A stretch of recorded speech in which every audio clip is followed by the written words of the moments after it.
I was wondering how much one of those cardboard cutouts would be for the for the Astros games. Yeah, well, no, I wanted to get it for my cat. Well, no, I don't want to get it. My cat wants me to get one of him. Yeah. How much? Bro, it's not happening, okay? Yeah, no, he wants it behind home plate. How much would that be? Yeah, you can forget it. I'll take a picture of you and we'll put it on the TV. All right, I appreciate you. Thank you so much. Hey, what's up? Happy Wednesday. Welcome to Barry on Deck. My name is Barry Laminack. This is my little corner of YouTube. We got a good show planned for you today. Thanks for being here. Thanks for a fun day yesterday, chat. That was good times. I was cutting up some clips and rewatching the show, and you guys absolutely killed it yesterday. So thanks for enhancing the show and making it so much better. Fun stuff today, though. Plenty to get to. We got to talk about that Rockets game last night. Dropped a tough one. Defense failed them a little bit down the stretch. So did poor shooting. Devin Booker is the man right now. Phoenix Suns 3-0. We got to talk a little bit about that as well. Some issues at Colorado State. I don't know who to believe in this one. We'll talk about that as well. Plus, we've got crazy entertainment news. So apparently, a former wrestler, Marty Jannetty, has admitted to killing a man, allegedly. And Jake Paul, who I have no idea was raided by the FBI. We'll get to all that and more. Plus, joining me in hour number 2. Look, you look at this slide. I've made it. Damn it. You look at it and read it. This is all the shit we're going to get to. Plus more, because in joining me in hour number 2, it's the birthday boy, John Wessling. It's his birthday today, you guys. So not only is it his birthday, but he has just released the full season 1 of his new series called The Shirtless Man. And it's a great web series. I've got a clip for you at the break that will run to kind of give you a teaser of it that he put together. But then, friend of the show, all around funny, good dude, knows his shit when it comes to sports. Plus, we can talk whatever with Mr. John Wessling. So I'm excited about that as well. As you know, I got to say what's up to the chat first and foremost, because that's why we're here for you guys. So I did see that Chris Householder 3 days in a row has been number 1 in the chat. Reverend Chris Householder, he's got Jesus on his side now. That's why it's happening, because he was ordained as a reverend from the Universal Life Church, thanks to Rob Mungle's tips. Not only that, he's been dropping Bible verses that are hilarious. He's also a Wiccan now. I don't know. Chris is weird. He's doing weird. He's off the reservation. I'm not sure about Mr. Householder anymore. But what's up to everybody else in the chat? Yuri Villanueva, what's up, homie? Santos Martinez. Hey, part of my show update, we're going to have to talk about Yard of the Month because Santos is one of the finalists. So you guys need to go vote on that. Fidel Lamone is here. Fake Tony Stark is here. Clarence Marshall. Chris Davis. Who else? P. Jones in the building. Steven Uzik. So when the deckheads get here, whoever's first, it's like a trophy for the day. If you're first in the chat, it's kind of a big deal. But I like when the deckheads are like 9th. I love it. D-Mata says 4th, bitches, after 9th. So I think you were 10th, but hey, I'm not going to judge anybody's math. I like that Chris Davis has accused Chris Householder of camping. Oh, boy. Pot, kettle. Brandon Martinez, this is going to be a great show. Thank you, buddy. I hope so. Eric Resendez is here. Alex Villanueva. Alan Denson in the house, you guys. Keith Sager. Penguin Katie. What's up, girl? Cowboy fam. Good afternoon, my friend. How are you? Who else? PayPal Pete. Let go. Hi, Crystal. Crystal Collins in the building. Cowboy fam, I have 1,000 pounds of kingfish. How shall I prepare it? That's what I love about the deckheads. We're just going to help each other. He's just going to, probably give her some great ideas on how to make that. Who else is here? Who else? Where'd it go? Fidel. Aaron Little's in the building. What's up, dude? Richard Vales is here. I love it. Everybody's already checked in. John Wessling is even in the chat. Look at this man. This man is working double time. He's on the show. He's in the chat. Jeremy Vinegar, one of our chat moderators on YouTube, is here. Francisco Abarca is here. Chris Reyes is here. Eric Ailman is here.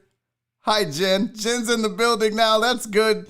Underrated mess, Yogi Fish. Oh, look at Yogi Fish saying happy birthday to John Wessling. Make sure you guys wish John Wessling a very special happy birthday. Terrence J is here. What's up, T? Who else? Donna. Hi, Donna. Happy hump day to you, Donna. Robert Likes Beer is here. Who else? Billy Keller. I think I got Billy already. Marty Z. NASCAR Johnny Z. We got a lot of Z's here. I like that. Kevin Wallace. 713 Hooligan. My dude Josh. Gregory Vega Jr. What's up? Tell Pops I said hello. Justin Kelm is here. Sergio. Okay, the gang's all here. SVG. We're missing a few. I haven't seen Rach yet. That's okay. PayPal Pete is here. That's cool. Sandoval H-Town. All right, I think I got everybody. I probably missed some more. You guys will show up. We're going to get to it. But you guys, wish John Wessling happy birthday. I'll have his Venmo for you. Don't send me money today for John Wessling. Send me money if you want to send me money. I'll put John Wessling's Venmo up when he gets here. And if you want to send him birthday wishes, because look, I had to go through that shit with Joel where you guys sent money for Joel for his birthday, and then I had to wait for YouTube to get it, and they get their 40%, and then I got to pay taxes on it, and then I send him the check.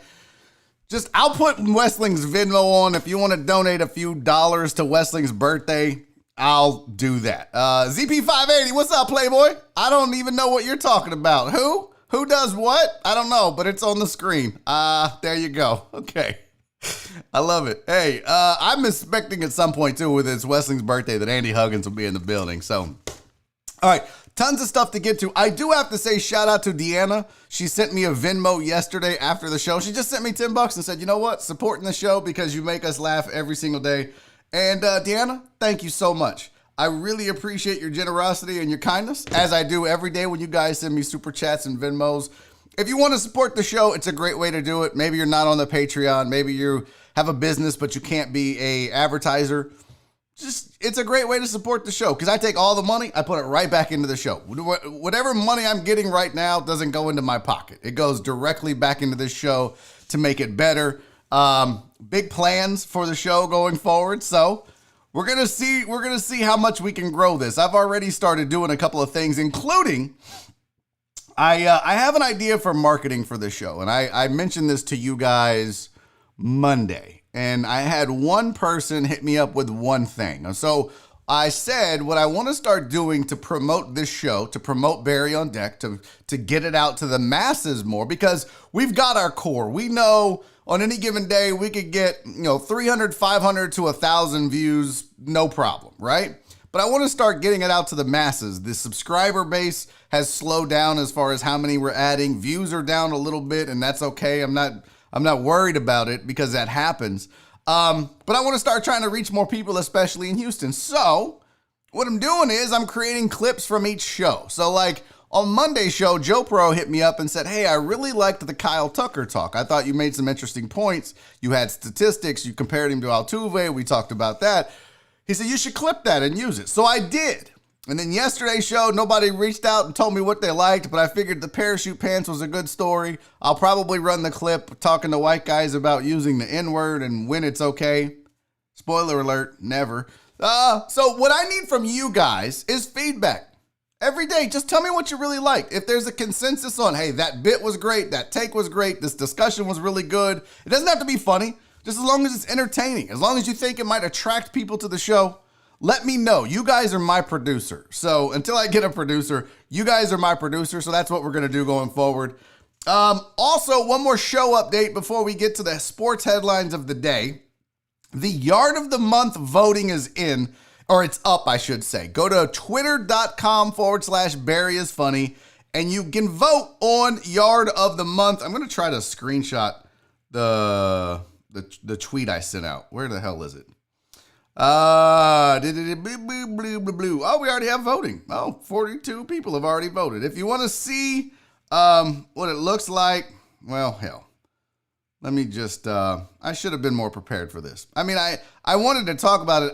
I wasn't anticipating putting a picture up until just now. So there's my little screenshot. I love that part of Mac where you can take a screenshot super easy.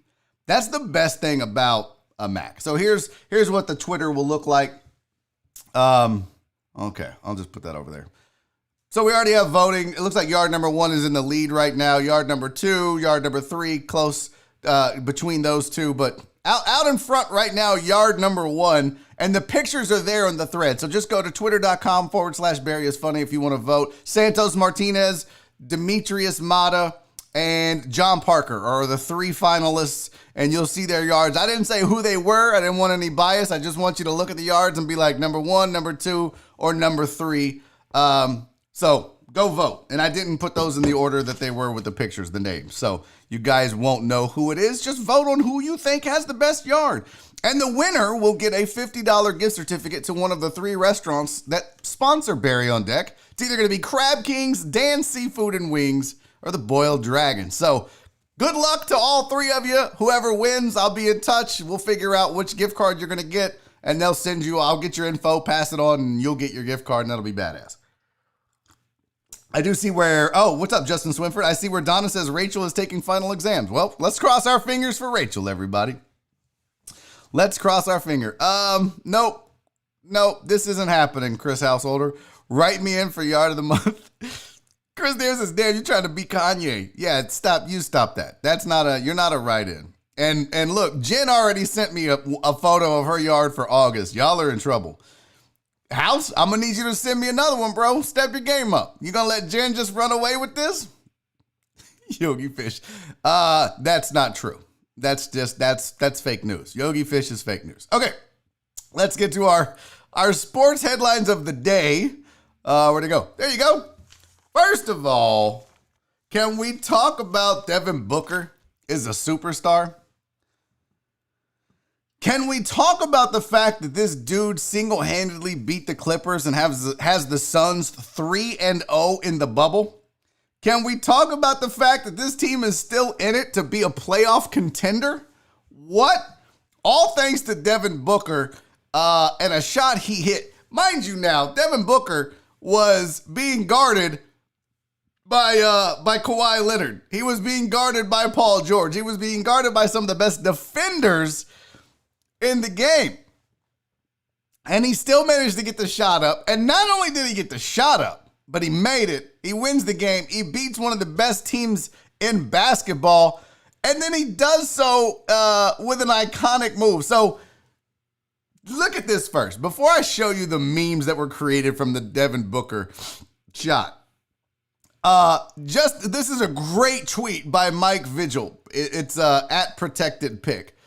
Just to be clear on what Devin Booker did. He had 35 points and 8 assists in a game where Kawhi Leonard was his primary defender. Other people defending him were Paul George and Pat Beverly. He then isolated and switched the game runner on both PG and Kawhi. He's 23 years old. Yo, this dude is for real. And the crazy thing is, I feel like the Suns are already wasting this guy. He's going to be 26, 27, 28 before you know it. They need to get this man some help if they're serious about winning. Devin Booker is a star. He just plays in Phoenix, so he doesn't get the run that he deserves. But the man is a legitimate NBA talent. The man is a legitimate stud. He could be a superstar. Is he great defensively? Not really. But neither is James Harden. All you need is to be able to put the ball in the hole. No sex jokes. Listen. Devin Booker needs to get run. Now, when he hit the shot, he fell to the ground, all right? And he kind of slid, and he just laid there. So the Phoenix Suns created a Devin Booker meme, basically. It almost looks like he's planking. And they put him in there. It was like, yeah, he's on top of the world. Uh-oh, what's going on here? Is the stream dropping? What's happening? Uh-oh, Sergio says it's dropped again. He's going to leave. Yeah, Chris Davis. Devin Booker probably is going to leave.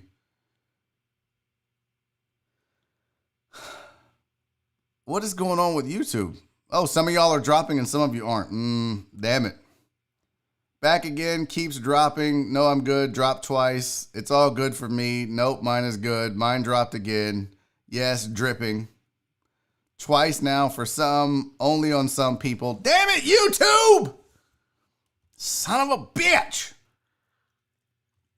Anyways, the Devin Booker memes are legit. Look at this. So you got that one where Phoenix actually put him on top of the world. And then Carlos Jr. was like, okay, put him on top of this burger. So good for him, man. Good for the Phoenix Suns.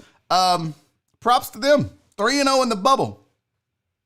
3-0 in the bubble. They are, what are they? They're behind the Pelicans, a half game behind the Pelicans. They're a game and a half behind the Spurs. They're a game behind the Spurs. They are 3 games behind the Memphis Grizzlies. It's not going to be easy for the Phoenix Suns. It should just be the Phoenix Bookers because he's going to need help. But listen, big injury news for the Grizzlies. If you didn't hear, let me pull it up here. Who was it that just went down? Jaren Jackson, out, done. So that's going to be an issue for the Memphis Grizzlies, especially with everybody chasing them. Now, the Trailblazers get a big win last night against the Houston Rockets, and because of that, it makes you feel like Dame may have had a point. If they don't let everybody outside of the top 8 play, he's not going. And he had a point, and this is why, because the Blazers right now could be making a push, especially with Memphis having their injury issues. A couple more headlines before we move on. The Big Ten starts September 3rd. So the Big Ten plans on playing football. They absolutely do. They said they're going to start up September 3rd. Michigan OSU is scheduled for October 24th. But on the flip side of that, the University of Connecticut's football team is reportedly set to cancel the season. They just said they're not going to play. So, look, if a tree falls in the woods and no one shows up to watch it play football, does it really matter? It's UConn football. Now, you tell me that Florida State or Ohio State or UT says they're going to cancel their season, bigger deal. But it is the first football program in the NCAA, major program, to say they're not going to play. So that's interesting news, to say the least. Hey, your Rockets played. They played their little hearts out. What's up, Eastside Herald? They played their little hearts out, and they came up short. 110-102, they fell to the Blazers. I put the box scores up because, I saw something interesting. Chris Davis said this on the Discord server, which, by the way, if you're not on the Discord server and you want to be, just go to patreon.com/Barry on deck. You can join the Discord server. Where'd it go? There it is. Patreon.com/Barry on deck. Join the Patreon movement. Join the Barry on deck family. You can pick the tier that you want to support the show with. $2 a month, $5 a month, $10 a month. It all comes with really cool stuff, plus access to the Discord server where we talk about the show. After the show, we all hang out. We're doing some volunteer stuff as well. It's really cool. But on the Discord server, Chris Davis said something that I thought was pretty interesting. And he talked about Jeff Green. And he said he loves Jeff Green's game. And I agree. I think Jeff Green is a great addition to this Rockets squad. But he said he'd like to see Jeff Green as a starter. And here's my only beef with that, especially right now, Katie. With no Eric Gordon, you need somebody that can come in and provide you some quality scoring off the bench. And that's what Jeff Green gives you. Who are you going to bench in this scenario? Are you going to start him over Covington or House? I don't know that I trust Daniel House to be as consistent as Jeff Green can be on a night in and night out basis. I mean, House at times, he can hurt you, right? He reminds me of Gerald Green in many ways in that he's a streaky shooter. But I kind of like having Jeff Green as an asset and a weapon off the bench. I mean, it gives you somebody that can fill it up that runs with the twos. Okay, so I love his game, but I really like, if you have a Jeff Green and an Eric Gordon coming off the bench, that's pretty stout. Especially if if D'Antoni's only going 8 deep in games now, he's not going that much further when he gets EG back. Ben McLemore may never see the floor. It might be Green, Gordon, and Rivers, and that's your 8-man rotation. So I like it. I know Covington, Total Dallas says Covington needs to stop shooting threes. Percentage is horrible. It's not great. It's not. He had an awful night last night.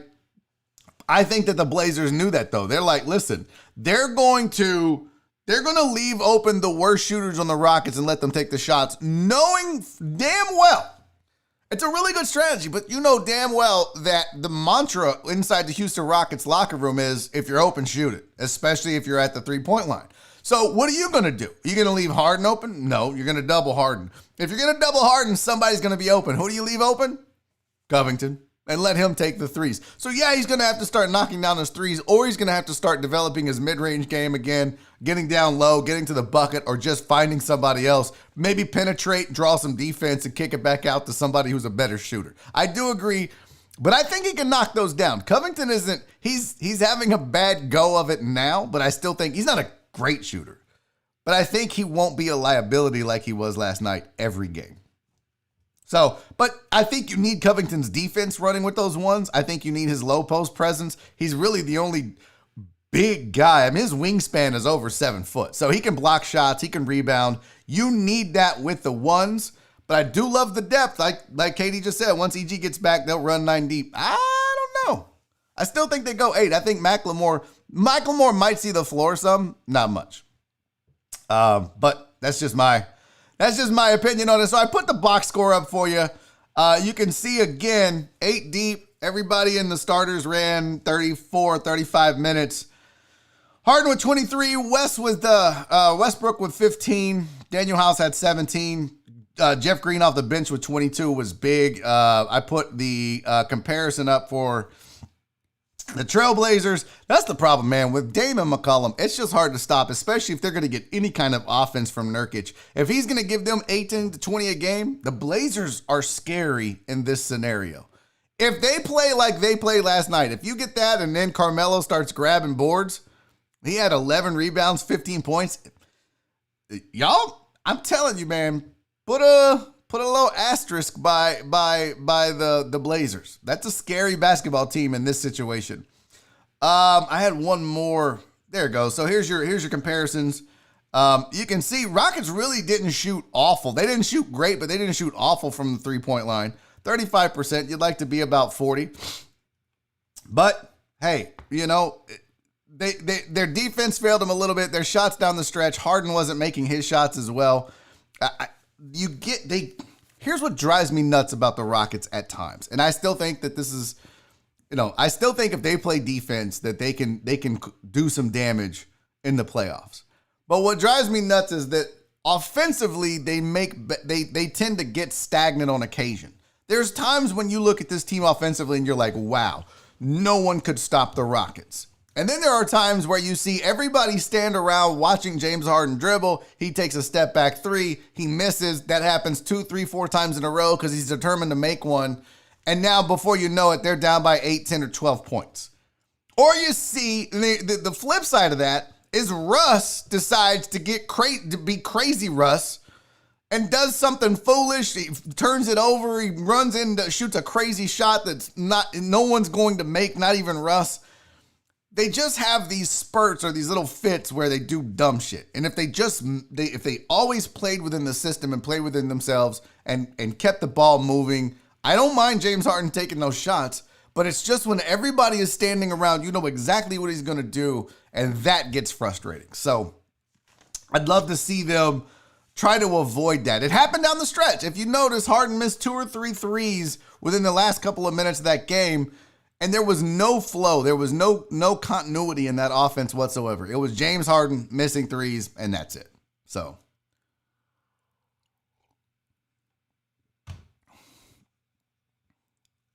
and that's a fact. Total Now said Westbrook's like Forrest Gump, so I just keep driving. Pretty much. Okay, well, I don't know what's going on with YouTube. Let me try this. Maybe. Truck Driver Pookie says, seems like when the ball movement is there, they have control of the game. Totally agree, Truck Driver Poopy.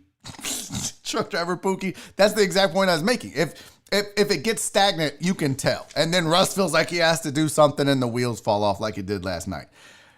I'm on Wi-Fi right now. I just realized my laptop is on Wi-Fi. Let me turn that off and see if this drops the stream. We're just going to try this. Maybe this fixes it. Maybe it doesn't. Let's see what happens, because I don't want you guys to keep going through this. Okay, I turned Wi-Fi off. Are we still on? So Chris Davis said it never dropped from him. Justin Swinford said, it's not completely pulling you down, Barry, just cutting it in out on our end until we close out and come back. Oh, man, you were in IT. Shut up, Matt. Listen, sometimes I don't want to work at this desk, so I take my laptop to the living room and do some work and then forget to turn the Wi-Fi off. Do you know my checklist to start this show is so long, and I really don't have a checklist. I try to remember. So, oh good. Well, we're still rolling. Maybe just the mobile app issue. Dropped twice on me. Damn y'all, Walrus. Nope, that's not nice. You're back. Mine hasn't dropped. Good to know, P. Jones. That's weird. So if some of you are dropping and some of you aren't, it really, I don't think it's on my end, because if some of you are just staying consistent through the whole thing, I don't know. I don't know what to do about this, guys. I really don't. I need BiffNet to just blow up. I just need BiffNet to become a household thing, and then I don't have to rely on other people's technology to work. But what you gonna do? All right, let's move on for the Rockets. What is it? It's 226. Hey, before we do go any further, though, I do want to tell you about one of our sponsors for Yard of the Month. David, too, has a conglomerate of restaurants, and one of those that I think you're going to love. Don't take my word for it. Francisco Abarca absolutely loved it. Says he's going to be a regular at Dan's Seafood and Wings. They've got some of the best Asian, Latin, and Cajun-inspired seafood in the city of Houston, period, plus great wing recipes. Try some of their more popular items. They've got the boiled spicy shrimp, the New Orleans barbecue shrimp. They've got the grilled platter. They've got lo mein. They've got, and that's what Francisco said, he had the lo mein and absolutely loved it. There's 2 locations that Dan Seafood and Wings has where you can go and try some of this food. Look, I'm not lying to you. There's Francisco Abarca in front of Dan's getting the food. Says he loved it. All right. Southwest Houston on South Gessner, 3991 South Gessner, and also in Northeast Houston at 18 Uvalde Road. Please do me a favor and go support these businesses. We want to keep this show rolling. They're going to take care of you. They're going to provide you with delicious food. And check out their menu. Go to eatatdans.com. That's eatatdans.com online. Yeah. Check it out. Give it a try. Tell me what you think. And while you're online, do yourself a favor and check out Hemp Vita. They've got some of the best CBD products on the market. If you're not using CBD and you suffer from any of the following things, check this out. Try if you've got insomnia, if you need some pain relief, like my wife has bad ankles and feet. My wife, she's a nurse. She's on her feet all day. It's a problem for her. If you suffer from inflammation, anxiety, seizures, if you just need to relax more, CBD might be the solution for you. I would check it out. Listen, a lot of the deckheads have used Hemp Vita CBD and they swear by their products. I do as well. My wife does as well. My mom does as well. Hemp Vita does a great job. All of their products, the cannabinoids, organically grown in the U.S., no THC. They provide all natural wellness products to us because they want us to feel better and be better. Check them out, hempvitacbd.com. They even have products for pets. So if your dog or your cat is getting scared of thunder or fireworks, get them some Hemp Vita CBD oil for your pets, maybe calm them down a little bit. Plus, they're going to save you 15%. Just use promo code DECKHEAD15 when you check out. They're going to know you heard about it on Barry on Deck, and you're going to save some money at the same time, and they maybe kick daddy down a buck or two. So check them out, hempvitacbd.com. All right, I see we're still. Oh, look, Sergio said he got his Hemp Vita order yesterday. My man. I like it.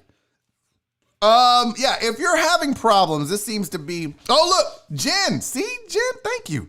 Hemp Vita gel is the shit. Now, I can't say that during a read, but it is the shit. I'm telling you.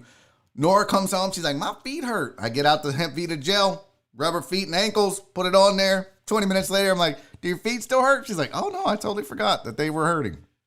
It works. Brandon Martinez, Hemp Vita works for me. You guys, I'm telling you, check it out and save money. Deckhead 15. It's going to work. Chris Householder, gummies for life. I'm telling you. PayPal Pete. Fuck YouTube. They just want me to watch more ads. Do this. If you're having tech problems on the show today, some are, some aren't.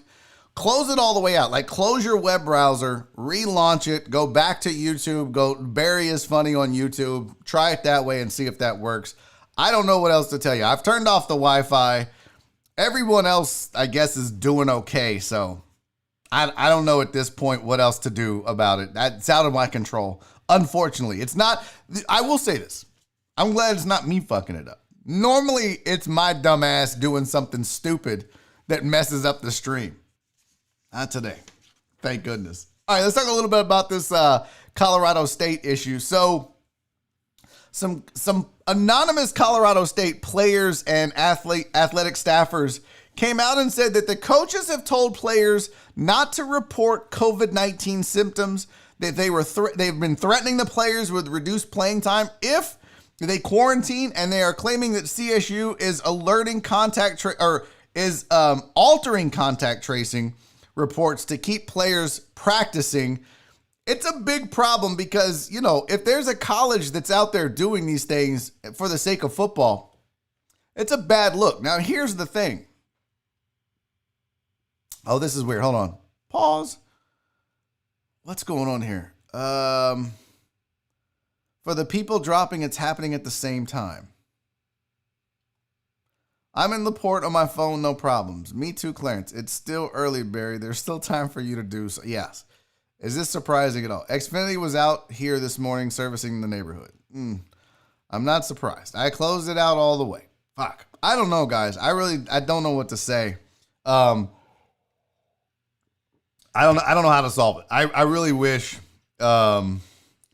Spoke like a true IT guy. Did you reboot? Yeah, Donna, that's it. Y'all need to reboot. I wish I could help. I'm just gonna have to power through this though because I don't know what to say, guys. I'm sorry. Yeah, you're right, Chris. Football over everything at most schools. Here's the problem though. When you start having kids get sick, or you're faking it, or you're pretending like it doesn't exist, or you're putting your students and your athletes at risk and your staffers, definitely going to be a problem if that surfaces. So there was this report that came out that said, a bombshell report on Tuesday claimed Colorado State's football coaches have been openly defying coronavirus protocol. Okay? So that was the initial report for the Colorado win. The Colorado win.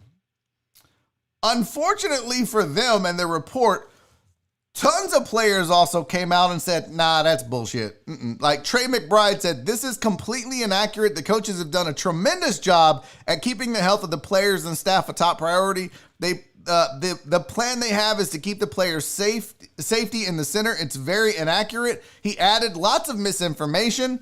All coaches wear masks at all times. We fill out a symptom questionnaire daily before we're allowed into the facility. They've even provided us with masks and wash them daily. First of all, don't reuse masks. That's gross. If you're sharing them. The athlete staffers that complained are the same ones not following protocol. Oops.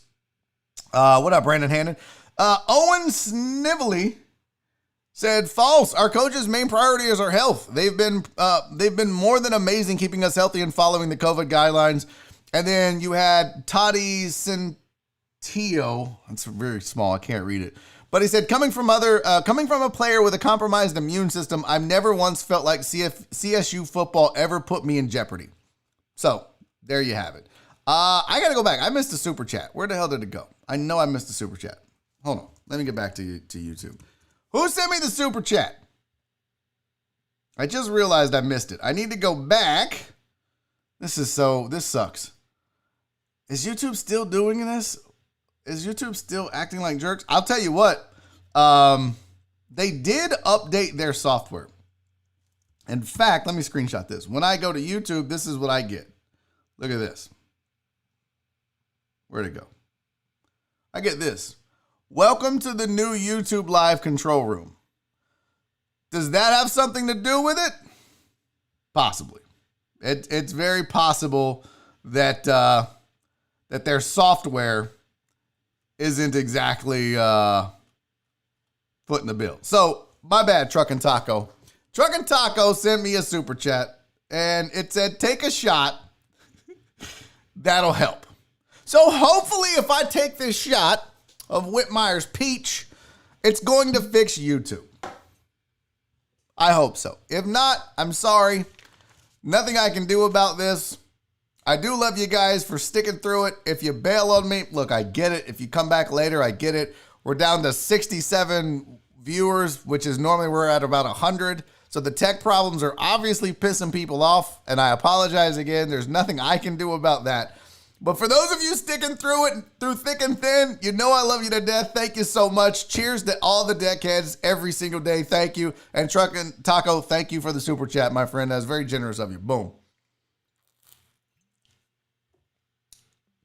I hadn't done a shot in a couple of days. It's like riding a bike, though. You get right back in the habit of it. CC said parachute pimping. God, I didn't show that. Let me go to my Twitter. Crystal Collins made the most amazing album cover after yesterday's Parachute Pants episode. She said that this needs to be the album cover for my comic, because I was just going to put I'm an Idiot on there. I love that. I absolutely love Parachute Pimpin'. Let me make that bigger. That's worthy of full screen. Boy, we have some creative deckheads. Look at that shit. Look at it. You look at it. That is Parachute Pimpin'. I love that there's a parental advisory. It's explicit content because my balls fell out. I don't know why. But that was Crystal Collins' creation after yesterday's Parachute Pants episode. You can catch the story. It's on the YouTube channel. You don't have to go back and watch the whole thing. I clipped it out. So that's available for you. All right. I guess that's enough sports. You guys, some days I feel like y'all don't give a shit about sports. And today I feel like is one of those days, plus with all the tech problems, you're like, yeah, funny, man. Just make us laugh. So I don't know that these stories are going to be funny, but they're fucking disturbing. All right. Can someone tell me who this guy is?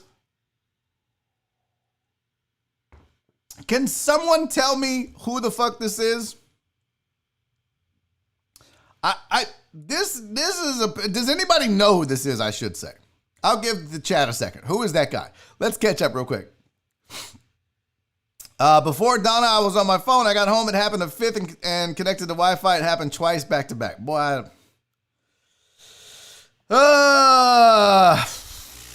I don't know what's going on, guys. What's up, LFG Media? Cheers to you, buddy. We're having tech problems. Word of mouth is killing us. Don't know what that means. I don't know what that means, Wesling. I don't give a shit about the Rockets, that's for sure. Okay. What else? Oh, Darth Narface knows. That's Jake Paul. Okay. He's a clown. Team Android isn't dropping. Ooh.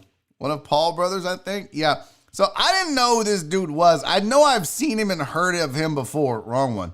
I know I've seen this dude face and heard of him. This is the guy that was in a mall during the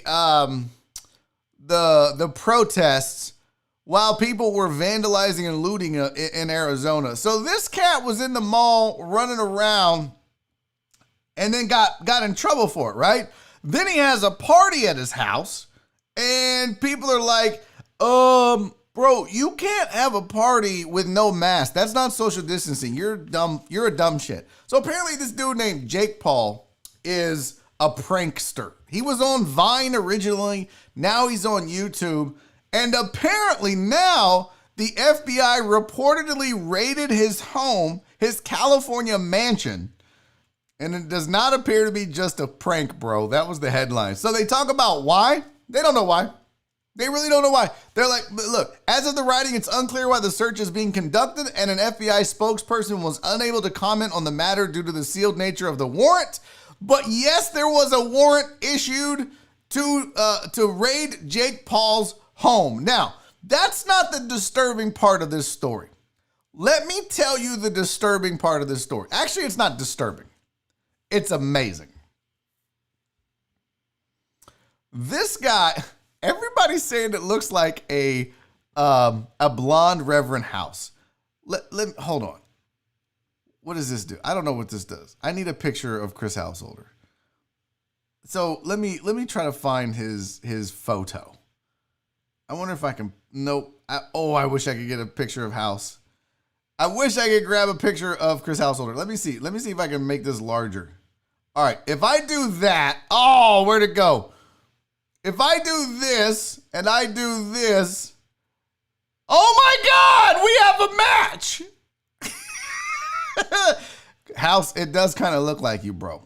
I mean, a little bit. If we're being real here, if we're being real here, House, where'd it go? Where's another one from House? Add to broadcast. if we're being real, I mean a little bit, okay? I'm not saying you're douchey, bro. I'm not saying that, okay? I'm not saying that but you kind of look like Jake Paul a little bit, all right? Now, the crazy thing about this whole thing is in the article, it talks about that the FBI raided his mansion, his $7 million mansion.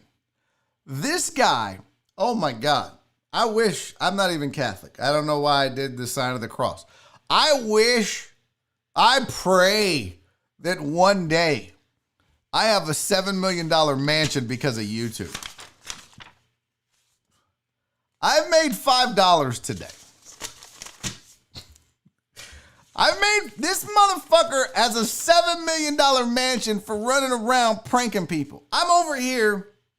What up, Dr. Dran 290? I'm over here grinding every day. Sports stories, entertainment stories, family stories, videos. Like, I'm trying to figure this shit out. Yo, this cat is like, bro, we're just out here pranking people. $7 million mansion. The fuck am I doing wrong? I can't even fucking keep YouTube from cutting you guys off. You're almost there, Barry. I love you so much, Crystal College. You are the funniest fucking person. I swear to God. Crystal is the best. I swear. It's just so great. This dude was on Vine acting like an idiot. Then he gets on YouTube and acts like an idiot. And what a wonderful world we live in. I'm not even mad, y'all. I'm not even upset. I look at that and go, well, maybe there's hope. Maybe there's a possibility that I don't even want a $7 million mansion from this. I just want to scratch out. I want my wife to be like, you need to get a job. That's all. I don't want her to be like that. I don't want my wife to come in one day while I'm doing this show and go, hey, turn it off. Go back to IT. I'm tired of this shit. You're a slack bastard. You don't bring any money in. Go back to IT where you made good money. If I could just pay bills, oh boy, this would be the best. This dude has a $7 million mansion from being on YouTube. And yet, they're fucking with, this dude's out here pranking people, but they're fucking with me every day because I show a fight video and break it down and try to be funny. I'll just say it one more time. Fuck YouTube. But if they give me a $7 million mansion, I'll take it all back. I'll sell out. I don't give a shit. I'll sell out. Listen, this is always a debate people have. Would you sell out for, fuck yes, $7 million mansion? That's not cars, clothes, trips. That's just his house. That dude bought a $7 million home off of YouTube money. YouTube money. Fucking crazy. Total Dallas, this non-rant is going to have to be clipped. Man, it's crazy talk. Eric said it keeps dropping. Bro, I swear to you, Eric, I have no idea what to do. I mean, I could cancel the broadcast and restart it, but what few viewers we have, we lose. We're at 76. We've gone up a little bit. I mean, they come and go. I don't know what to tell you guys, man. I wish I knew. Cowboy fam said I'm not having any issues. I told Dallas I'd sell out, in, upside down. I don't give a shit. Pay me. I'm with you, fam. Man, yeah, listen. $7 million, $5.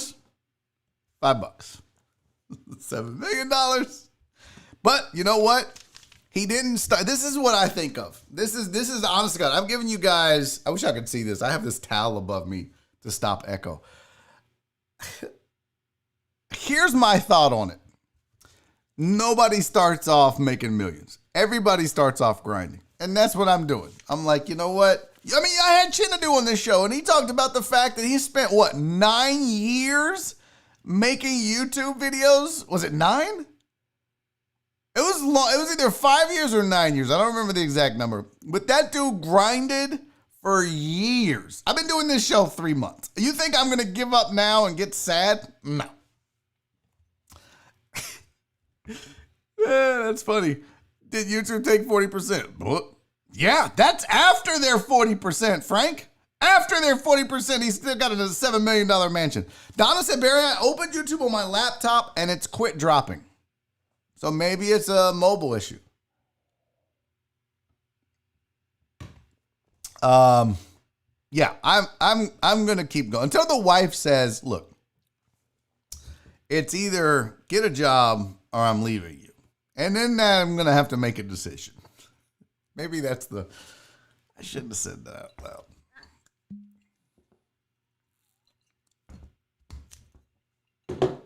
Let's not tell her about this.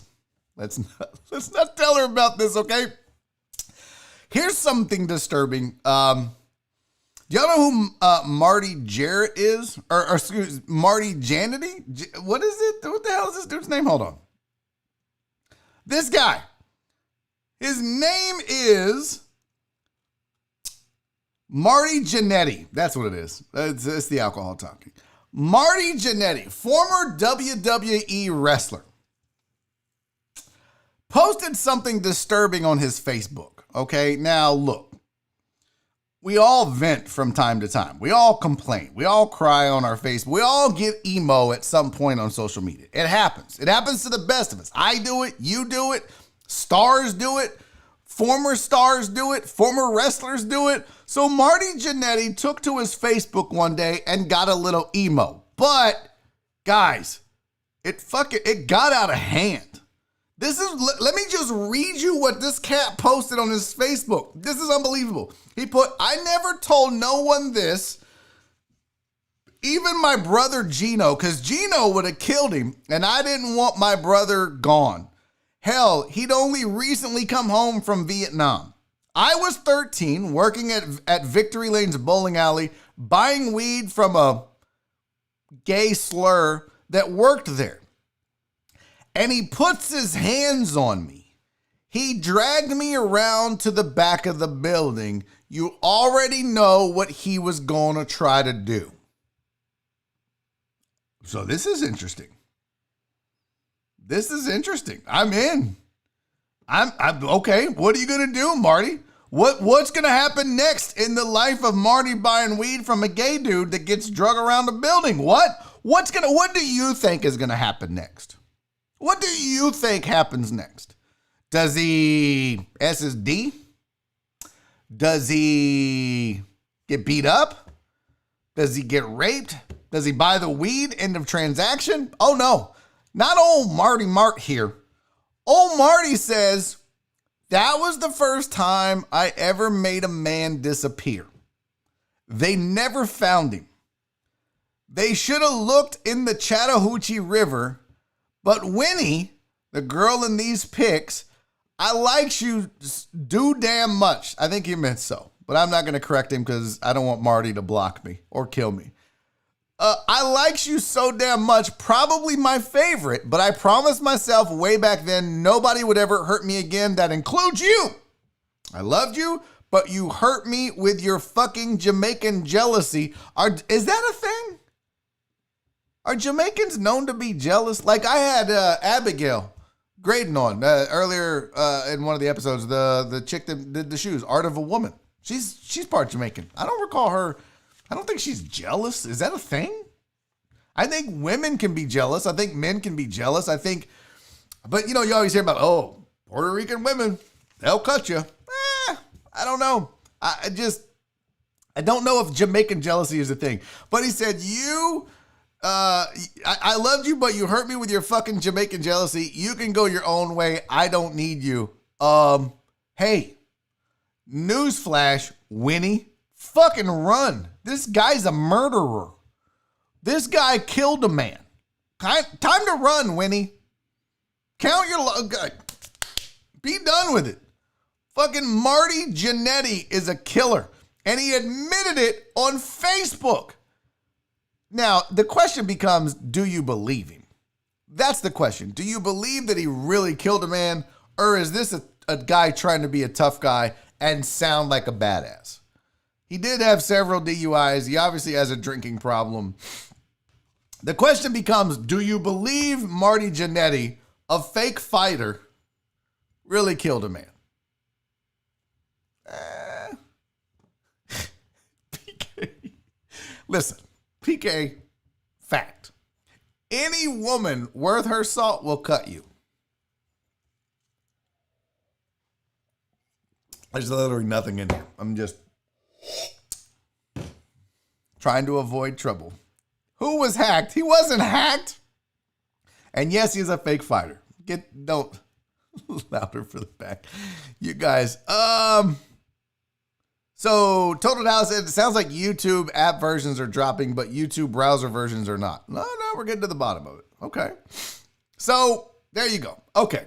We've got to do this before we go to break, because joining me next on the show, friend of the show, man of the people, and it's his birthday, John Wessling returns to Barry on Deck. So he'll be here. We'll talk about the Shirtless Man web series that he has going. But before we do that,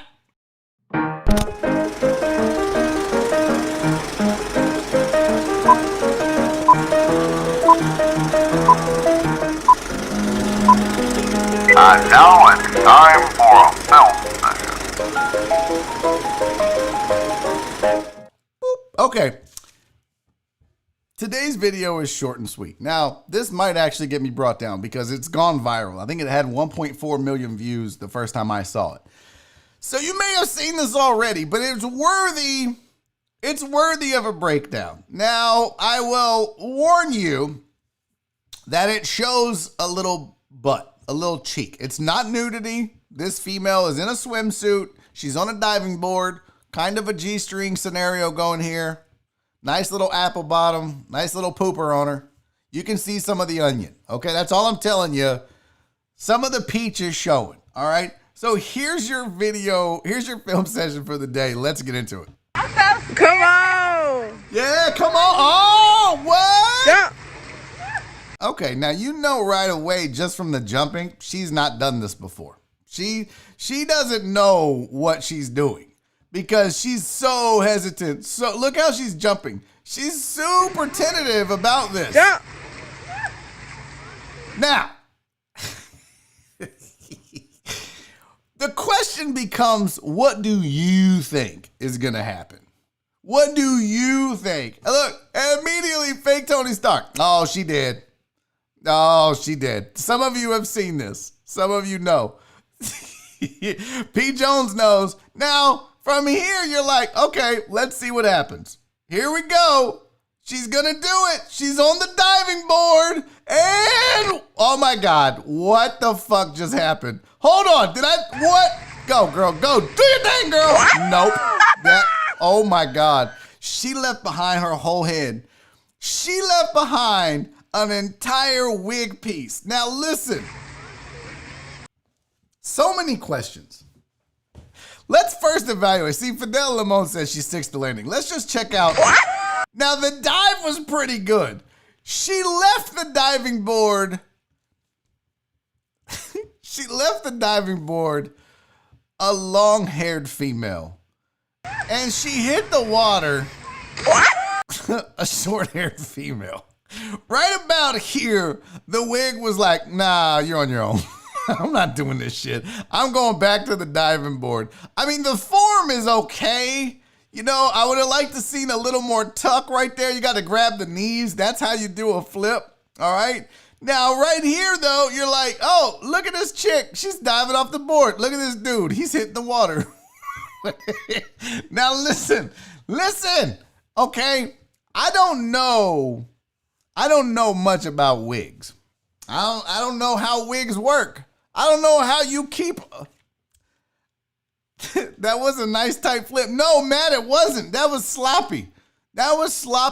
It was a sloppy, loose flip, much like whatever she used to hold her wig on her head. It wasn't tight. It wasn't good. Here's the thing. Alan Denniston knows she kept her hair dry. She kept that hair dry, not her hair dry. She kept that hair dry. Here's Sergio. The wig said, "I'm gonna head out." That is so good. Listen, Total Dallas, the warranty for her hair is invalidated if you get it wet. Y'all are fucking assholes. I'm thinking I'm the one being mean. You guys are fucking assholes, man. Here's what I don't know. And ladies, maybe you can help me out on this. But what would you go to a swimming pool with a wig on, knowing you have a wig on, and then dive, not just get in the water, not walk down the steps, let it get above your titties or whatever, get to your armpits, and then you walk around and swim a little bit. No, you go full front flip off of the low dive, thinking that whatever you used to secure your wig to your head was going to hold up through that. I don't know anything about wigs. I don't know how you keep a wig on your head. All I know is she didn't do it properly. But damn, Total Dallas is on fire. Her hair is socially distancing from the water. Jen said, I don't know. I'm team natural. See, I don't know. I'm asking all of the ladies in the chat. I'm asking all the ladies, how do you normally keep a wig on your head? That's question number one. Is it glue? Is it bobby pins? Do you staple it? I don't know how it works. Question number two is, if you put said wig on your head with said glue or staples or bobby pins, paper clips, a chip clip, I don't know how you attach it. Would you then go diving into the water? I just feel like what this is, I wish there was no copyright, because I would play a Willie D song right now. I'm not even going to say what it is, but I would play a Willie D song. Donna said, I've never tried wearing a wig. Okay. Well, that's good to know, Donna. But listen, I don't know if it's worth it. Deanna Taylor says, I use hair glue on mine. Okay. Would you then go swimming, Deanna? Would you then, if you hair glued a wig on, would you go front flipping into water? No. There you go. PPWL knows what song I would play by Willie D. So it's bobby pins for a wig. Okay. Bobby pins. Got it. Would you then go swimming? Oh, look. What you see, D? What you see, D? I see some moons. I'm not going to do it. I'm not going to get copyright infringement. All right, that is your film session of the day. Coming up next, joining me on the show, the man himself, the birthday boy. The guy who is a friend of the show, but it's also his birthday, and he just released his web series, The Shirtless Man. We're going to talk about all that and more, cut up and have some fun. I promise you that. It's John Wessling. Stay tuned through the break, because during this 5-minute break, as I go pee and get John on the Skype, he put together a 5-minute summary of his web series, Shirtless Man, so you can kind of get an idea of what it's like. And then we'll discuss how you can go find it and listen to it and download it and support John, who has been a friend of the show and supporter and the originator of the BiffNet idea. So stick around through the break. We're back in 5 minutes right here on Barry on Deck. I'm your host, Barry Laminack. We'll see you soon.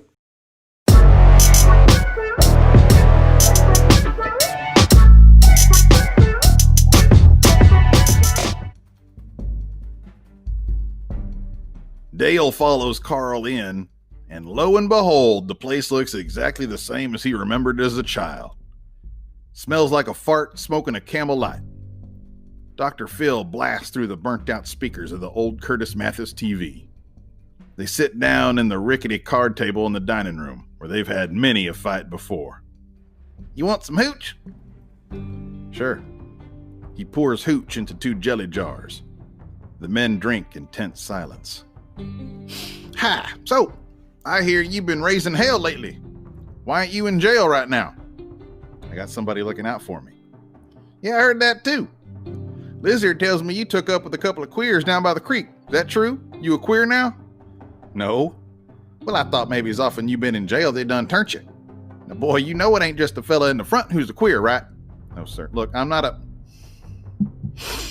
gay, okay? I'm working with these guys on a big project. I kind of like my spiritual advisors. Well, shit, son, it's worse than queer. Prison made you a Bible thumper. No, god damn it, it's nothing like that. Saving the world and shit. Right, yeah, that makes sense. Both men take a second to finish their moonshine, and Carl purls another. So, I hear I got a black grandson, too. Dale is fuming. Tries to say nothing, but his shirt is starting to feel real tight and real itchy. Oh yeah, boy. I heard all about that. Didn't I teach you right? You don't never shack up with no titty dancer, you fuck. Carl, look. I don't know what I'm supposed to be doing here, but I'm serious, son. Didn't you notice anything funny when you put your pecker in her and her coochie was all bored out and floppy like a wet tent? Dale squeezes his glass of moonshine and it pops like a balloon. Shut the fuck up, old man. One more word out of you and I'm gonna... Oh, you're gonna what? You gonna square up on me? Kick my ass? Bullshit. You ain't gonna do a goddamn thing. I'm warning you, Carl. I'm trying to be nice. Oh, Mr. fucking nice guy, huh? Well, I thought I raised a man. You don't like what I'm saying? Then why don't you come shut me up, boy? Carl stands up and takes his shirt off. Dad, I don't want to hurt you. Bullshit. You've been wanting to hurt me your whole fucking life. But you've always been too much of a pussy to do it. Looks like you're still a pussy, too. Dale stands up, blood streaming from the broken shards of glass in his hand. Uh-oh, little baby got a boo-boo. Well, I think I got a couple of Scooby-Doo Band-Aids in the shitter if you want one. What are you waiting for, boy? Take your shot. Are you a fucking coward?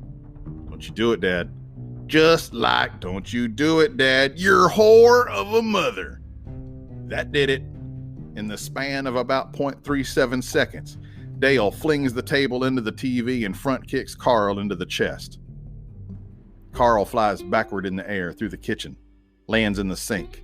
At this point, he realizes that perhaps he has bitten off more than he can chew. Don't you ever talk about my mama like that again. You understand me? Carl gets up out of the sink, water shooting in the air from the broken plumbing. Well, look who grew a pair of balls. The two shirtless men stand toe-to-toe and eye-to-eye as equals in each other's eyes for the first time ever. Carl, who is a tough cuss in his own right, hits Dale with a 3-punch combo, 2 lefts to the body and a right hand to the mouth. Dale just rolls with it, looks his father in the eye, gives him a big red smile, and headbutts Carl in the bridge of the nose, knocking him back into the fridge. Dale stands over his father. I didn't want to do this. The fuck is wrong with you? I wish I was never born. Well, finally something we agree on. Carl kicks Dale in the nuts and then kicks his knee out. Dale falls and Carl scampers over to his couch. Dale gets up as Carl pulls a sawed-off shotgun from the couch. Dale charges at his father before he can raise it up, hits him in the chest. The gun goes off through the roof. Dale tackles him right through the wall and into the bathroom. Dale grabs the shotgun from Carl. Did you really just try to fucking kill me? Why not? We're both pieces of shit. No, you're a piece of shit, not me. Dale has his father in the mountain position on the floor of the bathroom. He hits him with the butt of the gun in the face 3-4 times. That's it, boy. Finish me off. You know you want to. Dale stops. Is that what you really want? Yes. God damn it, boy. This ain't over till one of us is in the ground and the other is in prison.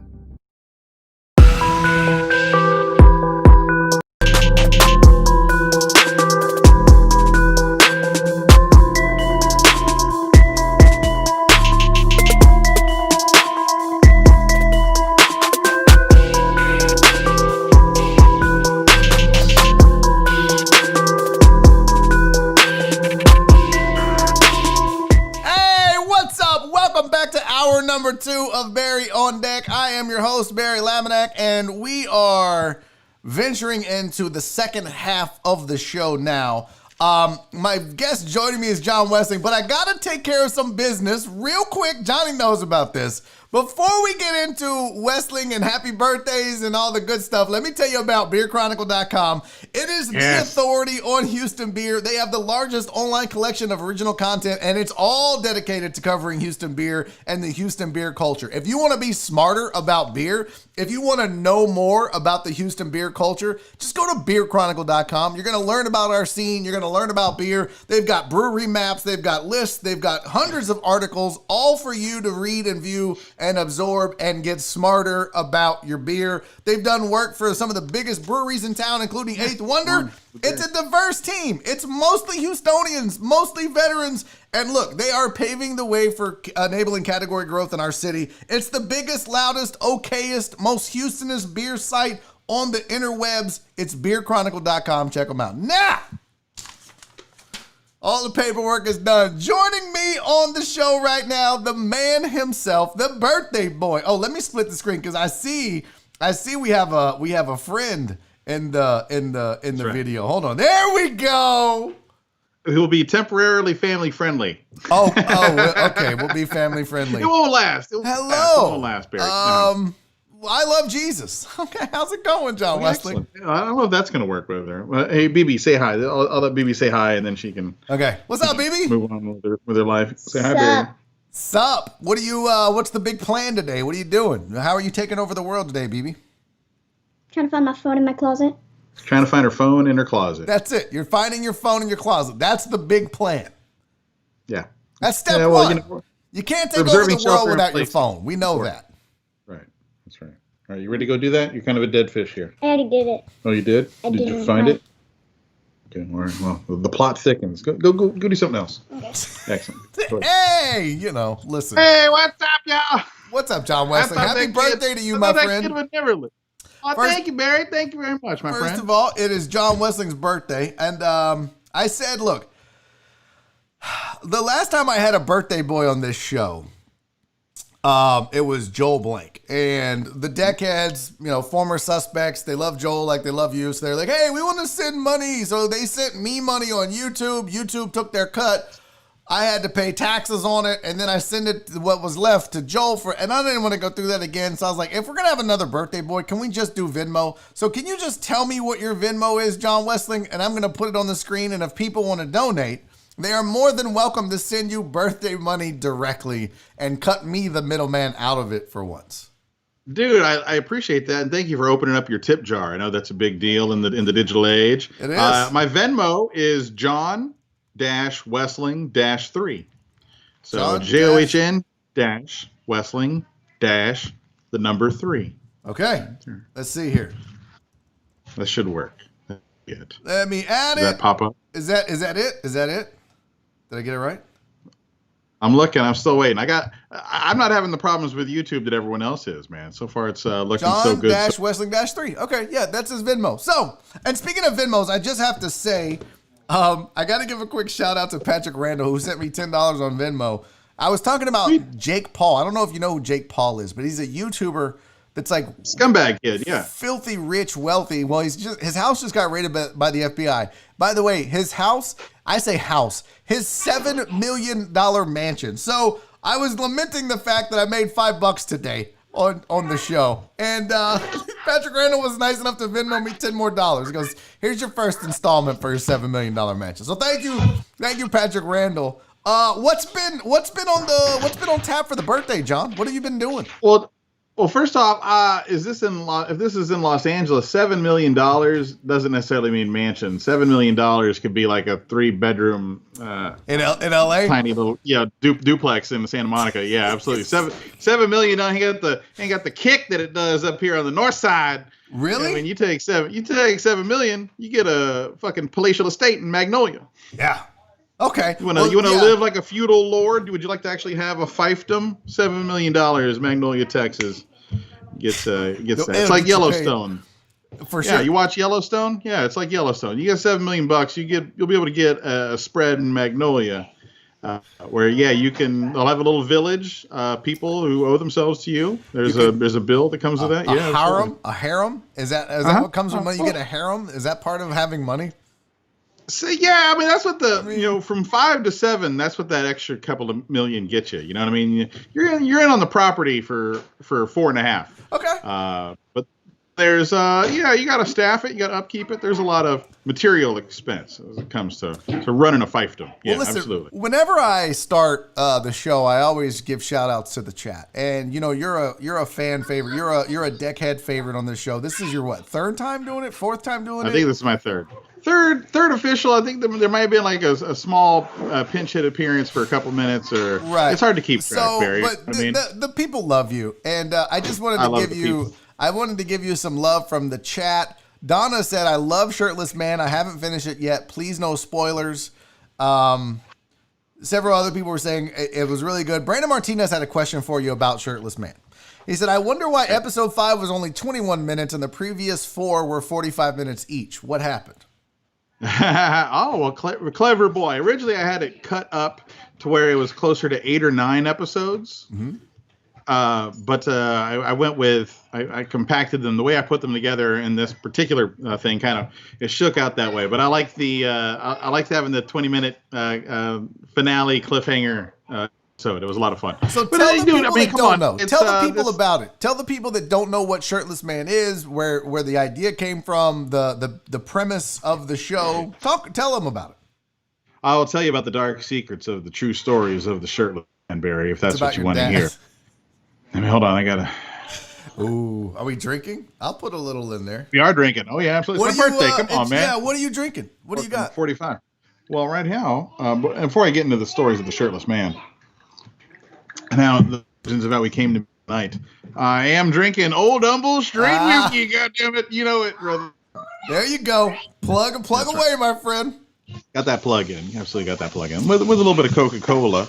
And as we wind to the bottom of this drink through our conversation, I'll probably just go to drinking straight whiskey over ice, whatever's left. Okay, like a man. I get it. So, Shirtless Man. The Shirtless. Where did it come The Shirtless from? Man. Yes, sir. It came to me one night as I was scouring the internet for fresh links, right? This is back when the days when I was doing both regular terrestrial radio and the Whiskey Brothers podcast, right? We were doing 2 of those a week. It was 2 full hours. I got to bring a lot of show prep in for us to talk about. Well, one of the crime blotter websites I go to kept having stories about Shirtless Man. I kept noticing the phrase Shirtless Man being in it. Yep. Then I hooked up a little Google alert, Shirtless Man, and every day, chef's kiss. It just drops me off a brand new premise of this crazy Shirtless Man. And I mean, it's very similar to what people did with the whole Florida Man in your birthday thing. Right. But it's a little more general because Florida Man is also a character in the Shirtless Man universe. The Shirtless Man he has powers beyond just basic Florida Man. Florida Man would be like a foot soldier in the Shirtless Army. Okay. But yeah, so I just started imagining that all the Shirtless Man stories were the same guy. So I brought that to the podcast one day when we had David Tell on, and David Tell lit up on it. He's like, this is your story. This is a show. Go write it. Go develop it. So I started working on it, and I was real close with a friend of mine on an animation deal with the Shirtless Man. That's where a lot of the art comes from. And we almost had it made, and then they just last second switched over to they do like stuff on Twitch, like gamer shows. They went to the capped footage instead of animating footage. So it went on the shelf. I sat on the shelf for a good couple of years. I started planning on making it as a podcast, but like fully developed with a whole cast coming together and recording it almost live. And that was impossible to get to do. That's thousands of dollars of studio time and people's time to get them to come in. You gotta have a Foley guy that does all the noises and the footsteps and the doors shutting. Hey, but I was working on it. I was already starting to try to compile that stuff. The problem was when it comes to sound editing, I'm a meatball surgeon at best. So I was just hamming it together and I couldn't get it to sound. It's a big deal. It's a big project, right? So I still want to do it. That's my plan to eventually do this fully with actors. I mean, at one point we actually had some pretty good names attached to play. We had Doug Stanhope was going to play the part of Dale. And he was already reading it, going through it, and I was working on time to go out there to his place in Bisbee and try to get some audio of it. Never came through. We had Gary Busey signed on to play the Seer. Yeah. Wow. We literally have a letter of intent, a deal made to have Gary Busey do that voice. Ooh, thanks, babe. Got my birthday McDonald's burger. Nice. Fancy? Oh, you fancy, John Wessling. Oh, yeah. Dude, that's totally. badass. I really like the series. I think it's interesting. It's written well. It's I hope that you keep going with it, right? Like I hope, because a lot of times what we tend to do as entertainers and creators is we do something and then it's like, okay. You if it doesn't blow up right away, it's like, well, fuck it. I really think, like David Tell said, I think you should keep going with this. The people that listen, the people that go through this series, absolutely love it. You've got something here, Jay. So I hope you keep doing it, man. Thank you. I think there's an extra challenge that I've had kind of going with it. I cut the entire thing where I was the only voice for the longest time, and I chopped each episode up like it was reading a book, like it was a book on tape. Right. So I cut each scene up so I could do them all in one take with the software that I use for my podcast, Anchor. And I was like, my whole challenge was when I started doing online stuff in the shutdown was only free. Use only the stuff that I already have and use stuff that is readily free and available. Right. So I'm using free trials of everything. I'm using stuff where it's 100% the microphone I got, the laptop I got, the phone I got, boom, that's it. And so I chopped it up just entirely in the Anchor FM editing tools. Wow. And it was a challenge, and there's some spots that I don't like and I would like to do differently. But with using what I had, I'm pretty happy with how that turned out. You know what I mean? I would see how I can continue to write these and crank them out almost weekly or bi-weekly. I might just sort of workshop down because I have like seasons planned. I know what I want to do with it. I just haven't written the scripts out because I didn't know which format I was going to like doing it in. I got to work on making sure I get all the voices right. If I'm going to do as many of the voices as I am, I got to learn how to perform against them in the same scene because I tried to do it as a live read. So yeah, I'm going to keep doing it. Yeah. Well, listen, I dig it because it's self-produced, and you just said, "Fuck it, I'm going to do it." I had Del Olele on from ESPN, producer. Love Del. You know Del. Great interview too. Thank you. We were talking about just doing stuff, and we got down. And this is a theme that we've done a few times on Barry on Deck or on my old nightly live chats. But it's just about doing it. Like if you wait until you have the best of everything and all the right equipment and software, you basically have built-in excuses to fail and to not continue. And what I love is that you were like, fuck it. I've got this microphone, I've got this laptop, and I've got this free software. And this may not be the most production value, but it's done. It's completed. And now you have something to work with. And I think people know that now. Like, the Donna and Brandon Martinez, they're not judging you because it doesn't sound like it was made in Apple's, audio studios in Burbank, California. They're like, This is good quality shit, and I can forgive an error here. It's like this show. Like, this show isn't studio quality, but they forgive an error because we're doing something. And that's the beautiful thing. And I love that you just said, fuck it, I'm doing it. I love that. We preach that, and people don't do it.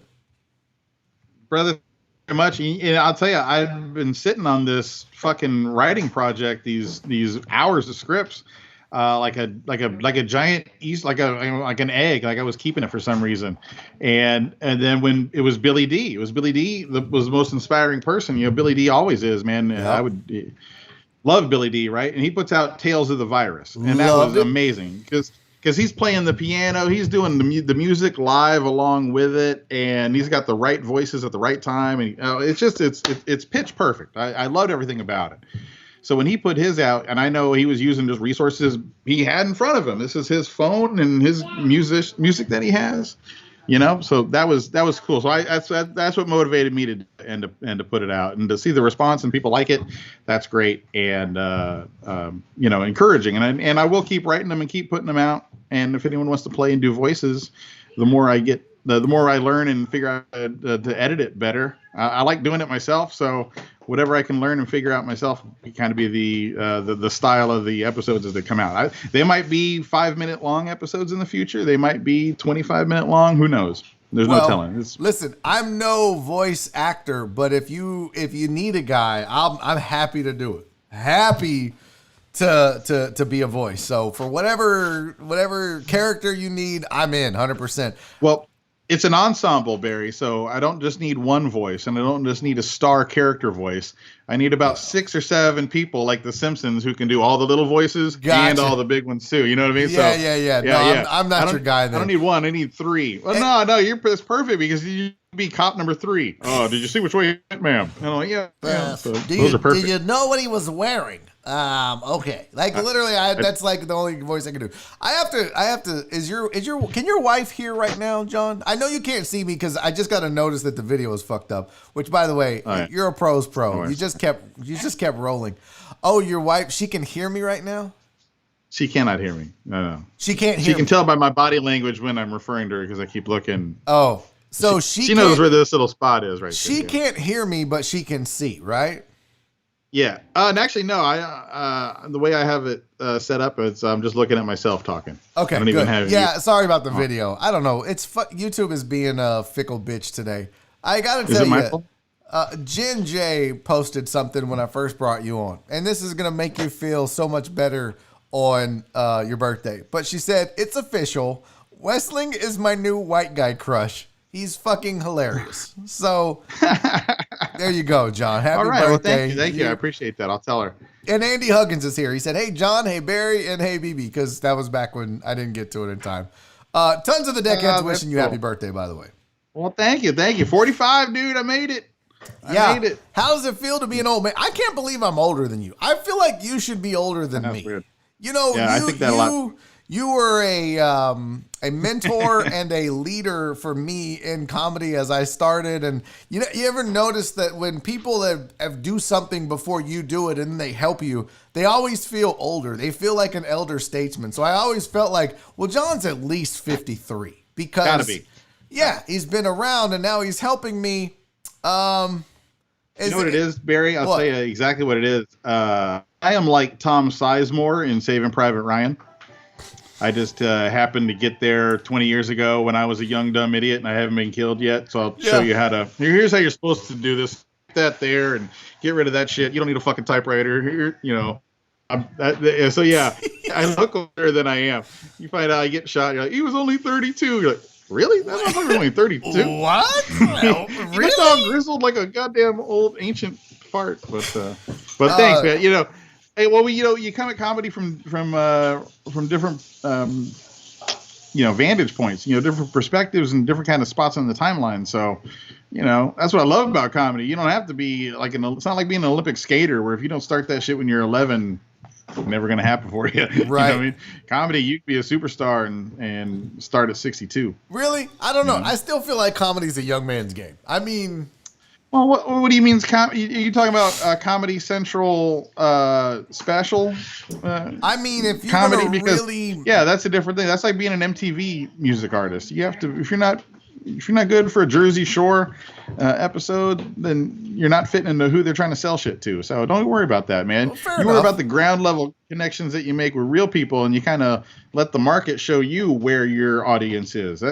I tell you, dude, that's been really exciting for me with doing the podcast is that I get like all the data, and it's not like super detailed, crazy crunch it data, but it's enough that I can see like, okay, I see who I'm appealing to. I see who digs my chili and where they are and what they have. That's great. This is nice. This is pretty cool. Yeah. It's Well, a weird group. Very little people my own age. Really? Right? My exact age don't care for me. Really? It's all younger? About 10 years younger, 10 years older. The sweet spot of people who are exactly like me don't like me. That's weird. 45-year-olds hate your guts. Yeah. No. I am looking forward to. 35-year-olds love the shit out of you. I am moving to a new demographic today. That's it's a big thing. I mean, usually it's like 35 to 44 and then 45 to 54. Yes. So I'm excited that once again. One of the last little things you go through when you get older is now I'm no longer an old young guy. I am a young old guy. I like it. I like the way you think about that. 'Cause I just feel old. I feel like I actually talk about this on stage, but mentally I feel young, but I know I'm 46. Like I know I'm on the wrong side of getting to 50. But I don't feel that. I literally feel like a 30-year-old. I don't know. I shouldn't. I'm not in shape Barry, or anything, but I don't know. Maybe Barry, it's just a mental thing. Do you think your comedy career would be much further along if you were 10 years younger and steer? You think that's the missing ingredient? Like, if I was up there really just like fucking putting my sex moves on it, exposing my abs occasionally, I think I'd be fucking popping right now.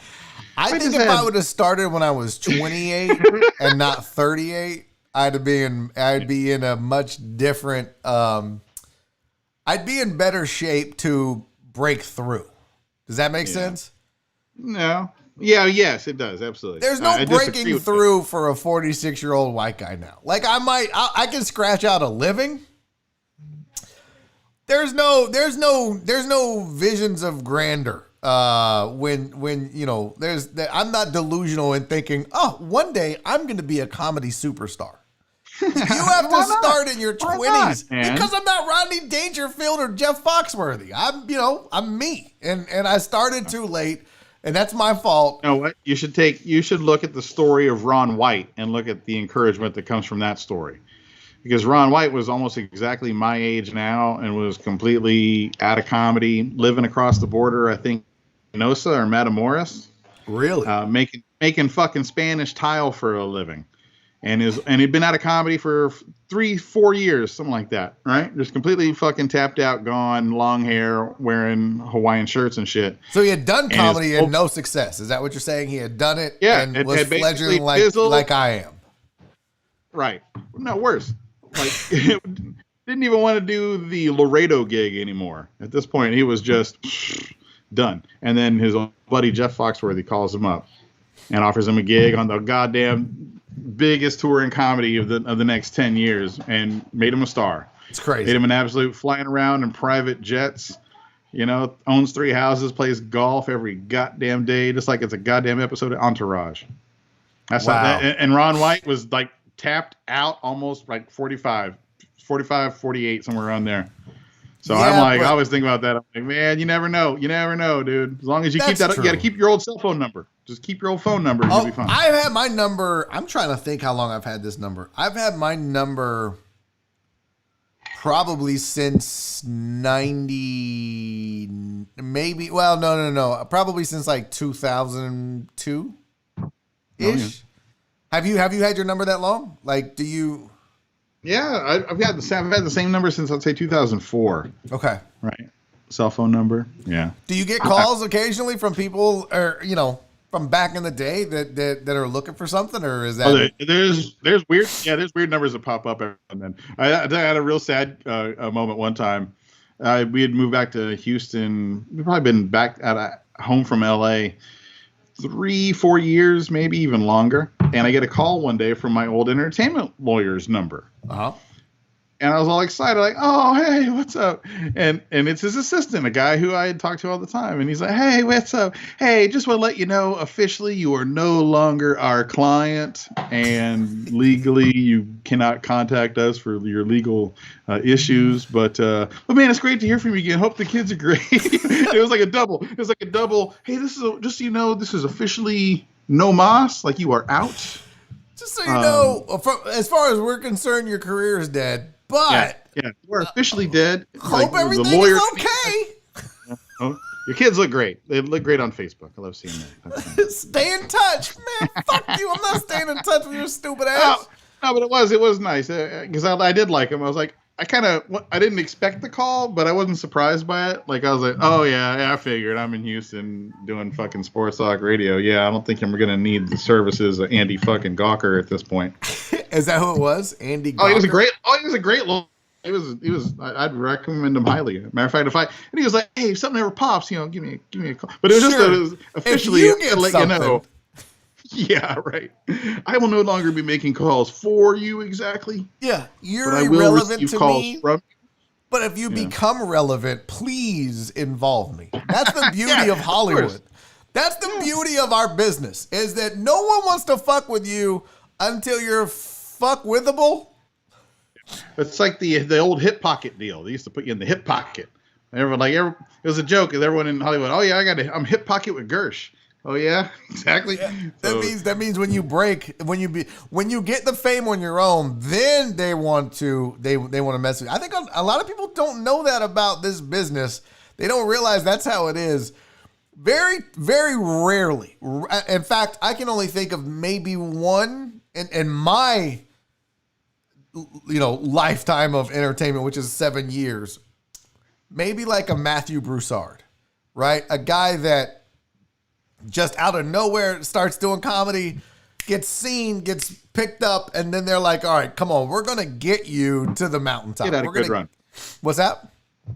Yeah, the kid had a great meteoric rise. Yes. That was Most of the pretty good. time, though, in our business, and I say our business of entertainment, whether it's radio, sports talk radio, whether it's comedy, acting, it doesn't matter. But most of the time, Hollywood doesn't find you until you're famous, right? Yeah, fame doesn't find you until you're famous. And that sounds stupid to say, but it's 100% true. You're not just, who was that? Your wife? That's my wife giving me the finger. I was trying to be sneaky and give her the bird like this off camera. She got you. I just look like a regular person. Why is that though, John? Why is it that most of the time you have to go out? It's kind of like doing what we're doing now, right? Like we're trying to go out and create our own buzz in our own way, as opposed to people going, that guy has talent, I'm going to help him. You have to, it's like the record business, right? Like back in the day, the music business, you had to have a legion of fans already buying your albums before somebody would give you a deal to get legions of fans. It doesn't make sense. Yeah. Well, I mean, dude, it doesn't hurt. You're right. I mean, I'm not trying to squash your shallowness here, brother. It does not hurt to look like a fucking Olympic swimmer. Okay? Never True. been bad for anybody's business.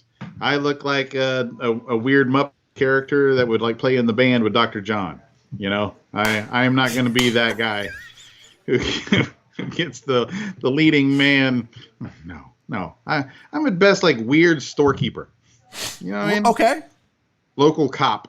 You're like bagel shop employee, right? Like it's just a weird. No, see, I disagree Happy though, with it. John. If you Happy look to like be a a character character, actor. if you look like a character, that helps, right? Like I mean, Doesn't hurt. if you Look like just Joey Pantaleone. Joey Pants. Joey Pants. Pants. Okay, thanks. I didn't know. I was like, I don't speak Italian. I'm being told it's Joey Pants. I feel like I'm very vanilla looking, like literally, figuratively. Vanilla looking. I'm a very plain dude. Other than having a really big nose that, by the way, is clogged, so I sound like a. Well, hello everybody. Welcome to Berries on Deck. But you're like, if you look like a character or you're super handsome, I feel like that's an advantage as opposed to, oh, cool, an average looking white guy. Don't have any of those in Hollywood. Dude, you just got to find your spot, bro. Like, who was I talking to this about on After Later not too long ago? Was we got a great future as character actors on like BET shows. Oh, you know, Stars keeps making shows. They're gonna need asshole white guys. Yeah, You know what I mean? I'm your guy. I'm gonna be the guy. I'll be like, you fucking N-words, get out of the goddamn. Oh, and then they beat the shit out of me in the park, and I'll be like, yes, Head fuck stomping. yeah, we're You're winning like, an give Emmy. me my check for $70. Yeah. Chris Householder said John looks like a hip children's pastor, like right now or in general. I feel like that's an aesthetic, yeah. it's the hat. Like, yeah, you know who else liked wine? Our Lord and Savior Jesus Christ. Like, what? I look like my name should be Caleb. Caleb, spelled with a silent I'm H somewhere in it. Not any specific, like not in the beginning or the middle or the end, but somewhere in Caleb there's a silent H. Oh no, it'd be Khaleb. Like Caleb. Caleb, yes. Total Dallas said, my daughter said, Barry, you look Italian. Oh, I can see that. Really? See that? You look a little Italian. I've heard, I actually had some lady, an African-American woman, thought I was black, which I'm like, Really? okay, if you can I can see only that. hear me, I understand that. But she was looking at me. It was, in fact, You look like you could be part black, like you have a Caribbean-ness to you. so I was doing a workshop Got at the that joke Jamaican joint. jealousy. Nice callback. That's why you're a professional, John Wessling. Remember the joke joint, right? I was doing a workshop and I was talking to a bunch of comics about, you know, disrespect and stuff like that and being a host. And I don't remember, it was the hosting workshop that I do. And so Yeah. I'm almost done with it. It's like 50 minutes into an hour-long workshop. And this lady walks in, this African-American female walks in, and she's sitting in the back, and she's absorbing the last little bit that I'm talking about. She hadn't been there for most of the show, or most of the workshop. And she's raised, I said, does anybody have any questions? She raises her hand, and she says, how difficult has it been for you to get a career as a black comic? And I was like, and the whole room is dying. I was like, what are you talking about, lady? I'm white. She was like, what? I was like, oh my God, this is the dumbest shit ever. You had to come out as white? Yeah, I had to break the news to her. Sorry, ma'am. But Sorry, ma'am. like, I get it, but I've been told I look Jewish, which is how do you look Jewish? I mean, Are you asking for real? Italian, black, like I'm just a plain ass white dude. I don't know. That's Heinz 57, man. You know what I mean? Basically, you can just say, the railroad and truck drivers. That's pretty much what America was built on. That's what you got here. A little bit of everything. I don't know if this is true or not, John. This is breaking news. I don't have a breaking news. Hold on. I have this fancy mixer. Are we got thing. breaking news? Okay. Can you hear that? Did you hear that? Fancy? Yeah, that's good. That's nice. I have this, which is usually when I do my jokes. Mm-hmm. That's not good. Nope, that's corny. What else do I have? Yeah. What is it? What's the big name? That's after Nora and I have sex, and then I have this. That sounds weird. All right, breaking news. Truck and Taco. Now, I don't know this to be true, and I'm only bringing this up. Normally, I wouldn't mention this dude's name on this show. Yeah. But I'm only bringing this up because it was brought up in the chat. Truck and Taco says, quote, Ennis is done. Say what now? What you talking about, Josh Will? Ennis is done. They are talking about it now on ESPN 97.5. And the chat's like, good, don't get me excited. It's the best birthday ever, Barry. Josh was just fired. Why do you think I brought it up, John? Because I know he got fired and they're letting him finish the show? That's a violation of all known protocol apparently rules. it's on his Twitter. Now look, I know Josh. Well, I don't know Josh. They're trolling us. It's not real. They're Exactly. trolling us. This is I know this AJ. is a work. Let It's me- a fucking let me- work. It's a work. Let's see. Josh Ennis. I'm going to his Twitter. This is gonna be a fucking rope-a-dope. Psych. I got the deal. Yeah, I don't see it. Nope, I don't. It just says. Yeah. Yeah, 4 hours ago he said, "I guess so, but it was a nice opportunity." Man, you Wow. know. So God somebody bless- said, this is God what bless. happens when you don't talk sports on sports radio. He said, because he had tweeted out, ESPN said, if you have any interest in being an intern at ESPN, send us an email. And that was Tyler Scott. And then Josh Ennis tweeted that and said, are y'all already replacing me? So already means he's already out. Now, I don't know what that means. I don't know if that's true. They're talking about it. I'm with you, though, Wesling. I have my special reserve. Come on, I'll do it with you, buddy. I know you can't see it, but I'm holding up my old Humble special reserve as well. Oh, I can't see it. Here, let's make them buddies. Okay. Hi, best friend. Let's make them. Look, they're both on screen right now. Hello, John Wessling. Yeah, turn your. Oh, wow, you're an alcoholic, bro. Because I got mine before you, I think. Did you? Yeah, you have issues, homie. I do. All right, you're not listening to my podcast? I lay them out daily fucking basis, man. I just took another shot of it. I don't know. A love letter to alcoholism is how I would describe my podcast. Do what? I would describe my podcast as a love letter to alcoholism. So Chris Householder said, oh, no, it's live. He's talking about leaving. That's what Cowboy Fam said. Chris Householder said he got a post-it in the middle of show from AJ, and he is talking about it. It was... It's a work. And then Trucker Taco said, I sure hope he's not trolling us. Now, I tend to believe that this is not true. I'm with you. I think this is a work. It's perfect. It's my birthday. There's no way I would get this on my birthday.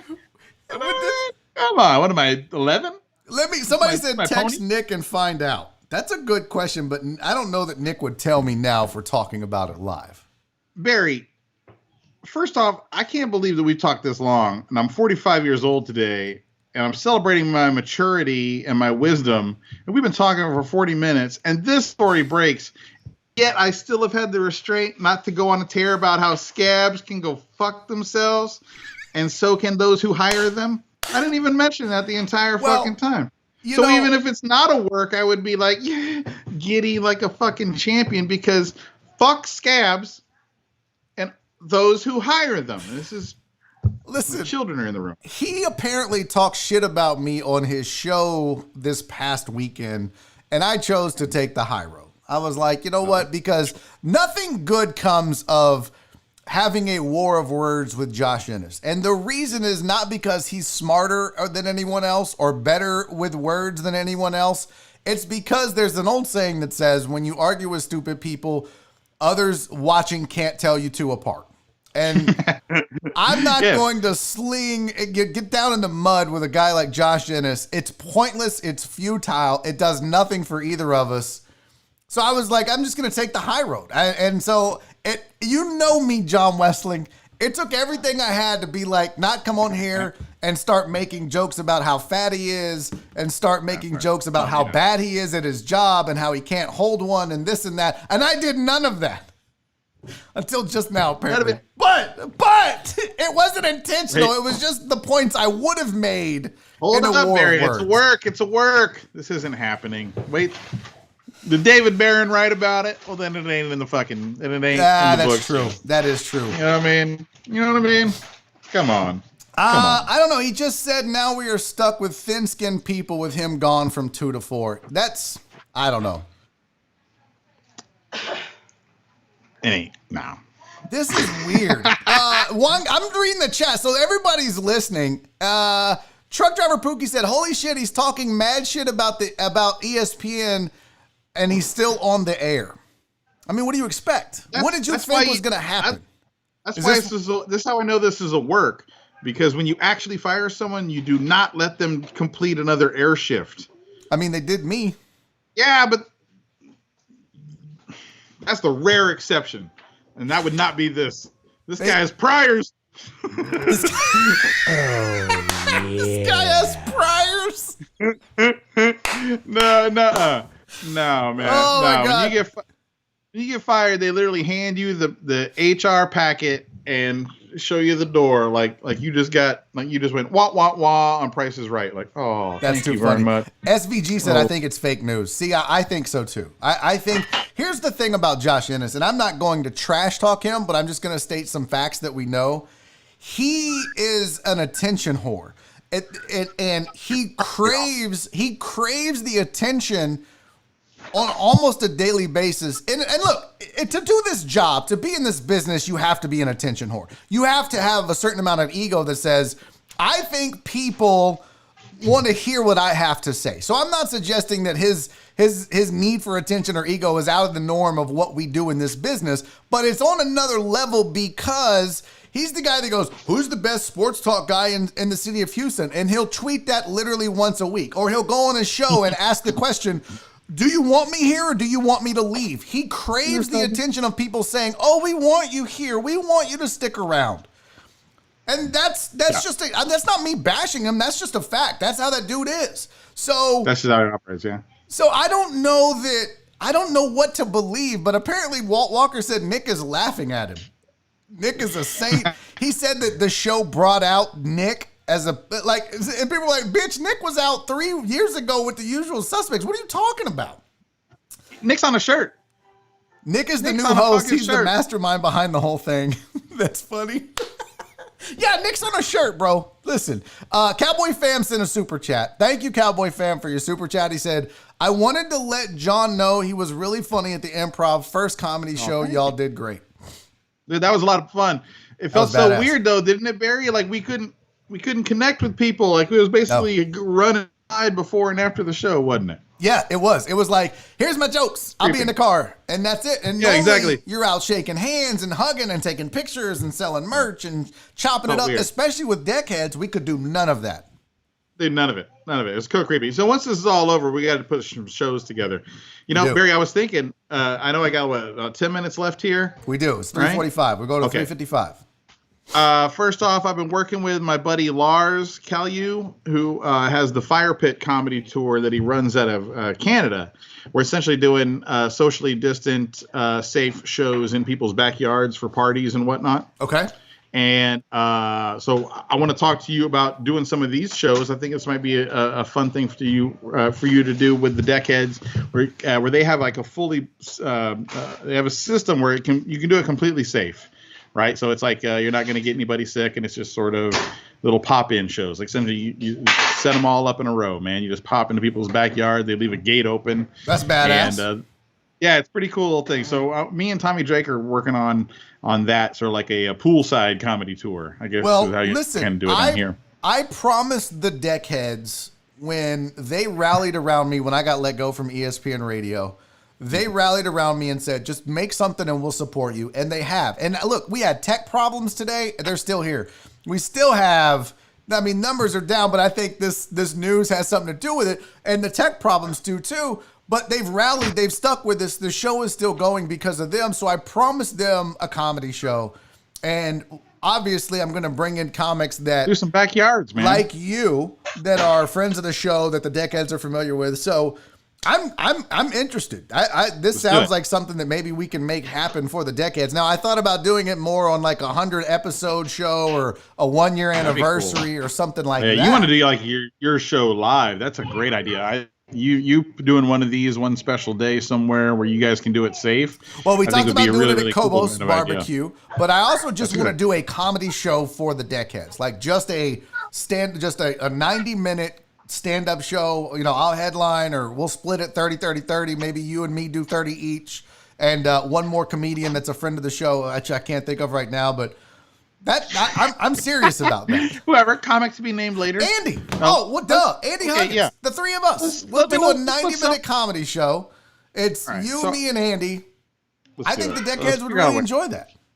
Let's figure out a way. Even if it's like a, let's try backyards. Let's try pool parties. Let's find some place that we can get up on a flatbed trailer and do it for people who pull their cars in like a drive-in. Like, we talked about that yesterday. I don't want to do drive-in comedy. I don't want people flashing their lights and honking at me. At least once. At least do it once. Once for charity. How about once for charity? No, I don't want to do that. I don't want to do Zoom comedy, and I don't want to do drive-in comedy.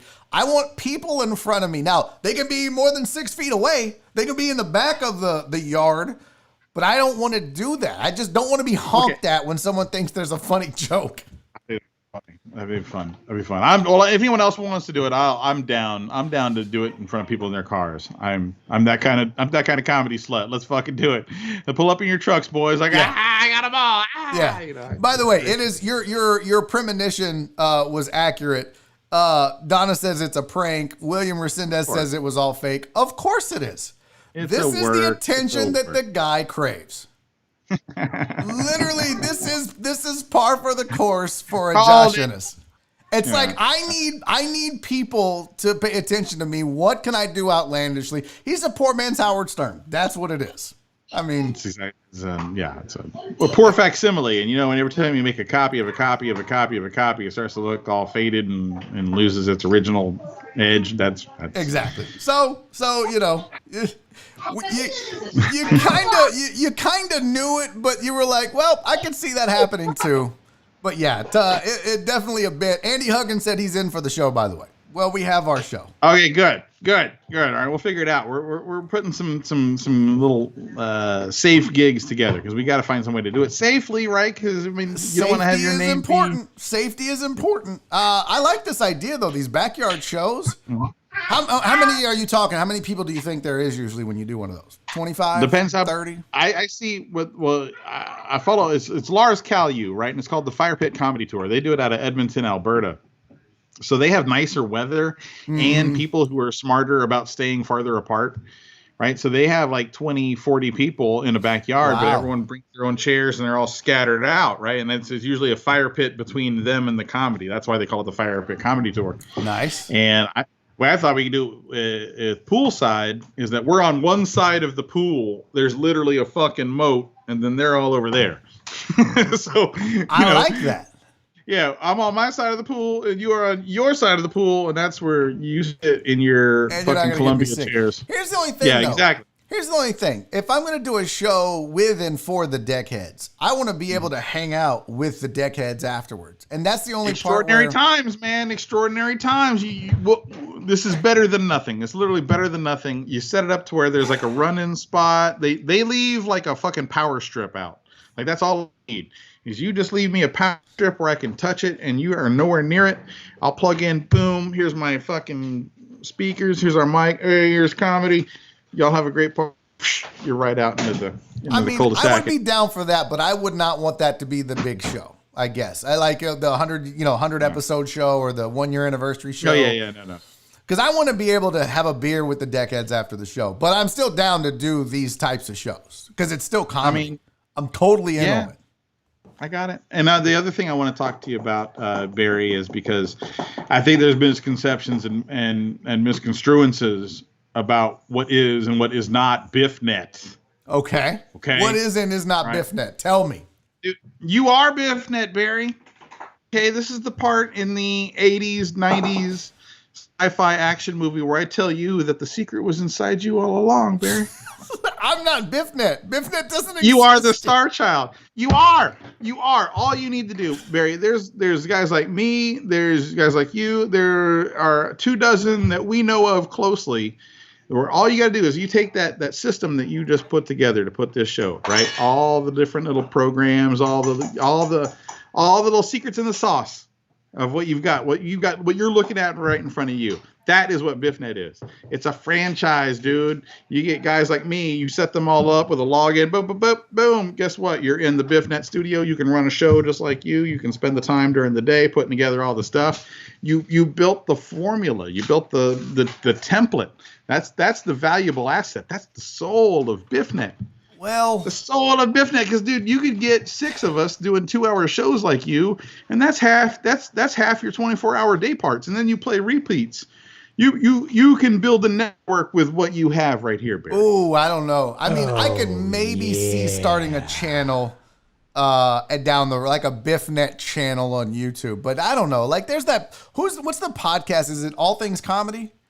Podcast net? Is that kind of what the vision of BiffNet is in your eyes? Is All Things Comedy Podcast Network, where it's all these different podcasts that are put on one platform for people to consume? Yeah.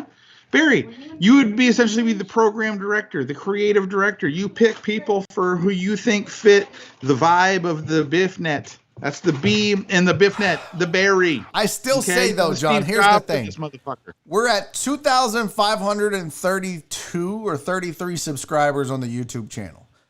I am committed to you, and I'm stand by it. BiffNet won't happen until we get to 10,000. Here's why. Fair. Here's why. I feel like you got to have a really good number, like a core subscriber base, to launch something like that to be able to benefit the other shows. Not that I don't think that the deckheads wouldn't show up for a show that you did or a show that maybe Shock did or however whoever ends up on BiffNet. Yeah. But I think you've got to have the numbers to support it to justify the work and, more importantly, to justify the advertising costs, because that's the only way BiffNet survives is if we have revenue. But great, that's the biggest part of my sell is right now you're selling a 2-hour show and you're doing excellent and you're servicing your clients very, very well. Curated, amazing sponsors, right, of your shows. You've done an excellent job. Imagine if you could offer to those exact sponsors that you have expertly lined up right now extra inventory. All right, so all the BiffNet shows carry the ads of what advertises on Barry on Deck, right? So now you're like, hey, I sold you on my spots, but now you're doing on all these, so you get extra exposure. Plus, each person who runs their own BiffNet show, they bring in their people, so they have their own. Dude, this is exactly how a network is created. You have network spots, you have local spots. I'm telling you, man, you have the hard part. You've put together how to put the show together, and you also have the other hard part is that you know plenty of talent who can keep the balloon in the air. You know what I mean? That's the trick. You have if all of this was on one network, think if all of this was on one network, it's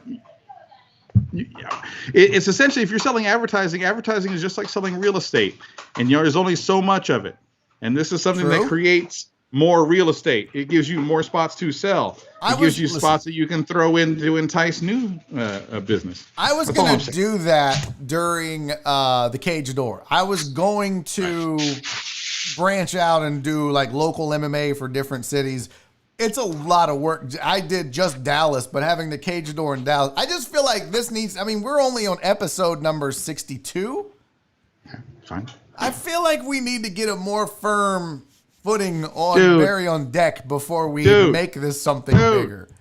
I've seen fucking moms from the suburbs of fucking Tulsa go on Shark Tank with some fucking cookies in a jar that they only been doing for 3 fucking months. And those motherfuckers made $1 million deal, and that shit is for sale at every airport in the fucking America right now.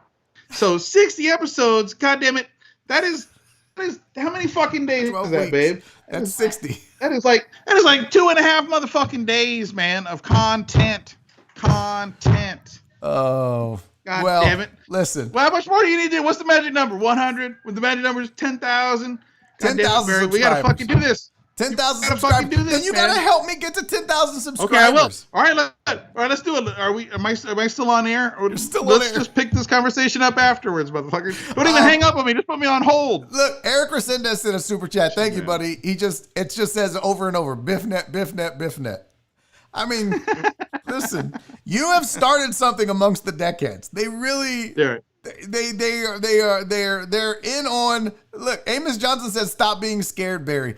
No, I'm just. That's a great point. Shut Stop up. being fucking scared, Barry. It's you not think it's that gonna I'm be so much scared. more work. It's only taking advantage of all the work you've already done. You've done so much. Imagine an hour is an acre.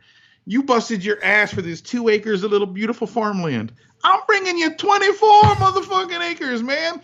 Holy shit, we can fill this calendar up every goddamn day. Everyone, Now, okay. yeah. So we're supposed to all do this remotely. So you do yours from your house, and everybody else does theirs from their We'll house. switch It's right crazy. over to everyone else. Everyone else. 2 hours. 2 That's hours crazy just like talk. this. That's crazy. Everybody talk. can do it. Crazy. Everybody can do it. You've created the formula. You created the frame.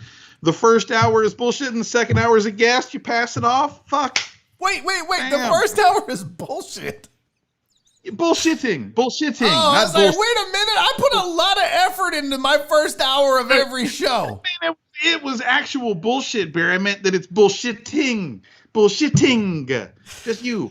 Oh my God. All right. Listen, so Eric Resendez said BiffNet Studio. Because I've got this Texas basement that I want to turn into a studio to do my YouTube show on. And my wife, I don't think she's having it, guys. I hate to tell you, but I don't think BiffNet Studio is a thing because my wife goes, well, that was supposed to be a theater room. And I was like, yeah, but now it's going to be my YouTube studio. She goes, where's our theater room going to be? What are you going to do with the office? Is that going to be a theater room? I was like, no, it'd still be my office. She goes, wait a minute. So you have a workout room, an office, and you would take the theater room and make it a YouTube studio? Where do I do yoga? Where's my room? And I was like, I don't know, like the garage. Like if you back your car out, you could do yoga in the garage. Shit, listen, you don't have to tell me about BiffNet Studio. Now y'all got to work on Nora, and good luck with that. All right. I love Nora. Nora knows what's up, man. Nora is she a DAC from way back. You know what I mean? She's on Team Win. Now, who could be more Team BiffNet than Nora? Nora is the original goddamn architect. She's the one that saw the vision in you, Barry. She's the one that said, hell yeah, I'll let this crazy IT motherfucker go tell jokes. He's onto something. I'm telling you. Don't Trust sleep me on- when I tell you, Nora was the last one on board. That's 100% fact.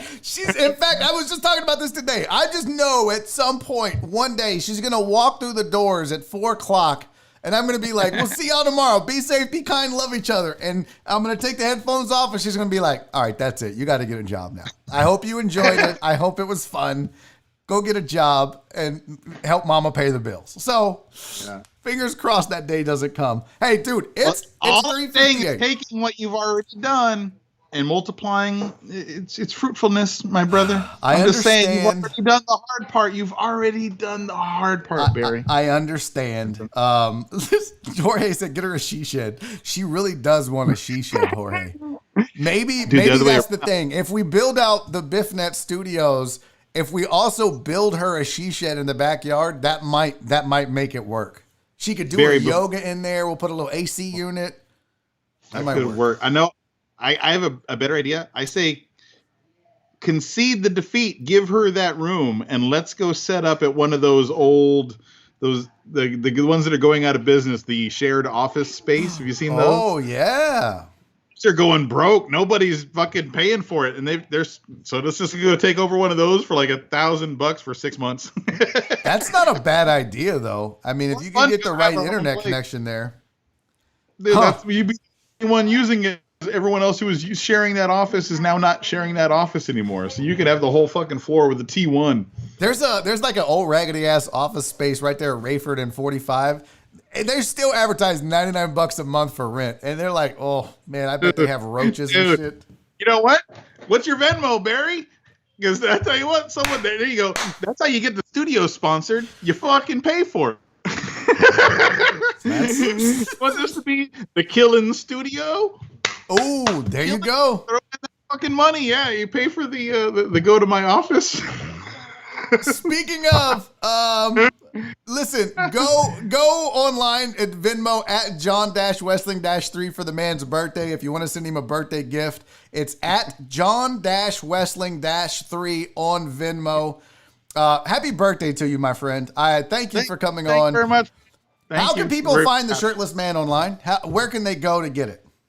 The best place is the After Later podcast. Just go to anchor.fm/After Later, or just wherever you're getting your podcast from, just search After Later. And it's or my name. L8ER. Yeah, that's the Twitter. That's for the Twitter. Because some old lady has got After Later spelled out the way I want it, and hasn't tweeted in like 5 fucking years. And I'm like, I've been sending them DMs. I've been trying to buy it off of them. Really? Yeah, I wish there was some sort of thing I could fill out. I would happily do that to try to get that thing back. So it's anchor.fm/After Later, LATER. That's right. Okay. I've got that on the screen. Go listen to the series, support John. Make sure that you share that with your friends. Make sure and wish him a happy birthday, buddy. I appreciate you so much for doing this. Love you, Gary. Love you so much. Virtual hug. Cheers with the with the old humble. All right, that is it. John Wessling, go subscribe. Go wish him happy birthday. Go tell the man you love him. He is he's a show staple at this point, and that's good times. I love hanging out with John Wessling. Just a great dude, a funny dude, and I see why people have white boy crushes on him. I have a white boy crush on John Wessling. Guys, that's it. Another episode of Barry on Deck, episode number 62. We're only 7,500 subscribers away from BiffNet. Do your thing, YouTube. Work your magic. Guys, thank you so much for being here. Thank you for participating. Thank you for all the love and support over these last 62 episodes. I don't know who my guest is tomorrow. I don't think I have one. We'll figure it out. You guys know what to do. We'll see you tomorrow. Be safe, be kind, and most importantly, love each other. See you tomorrow.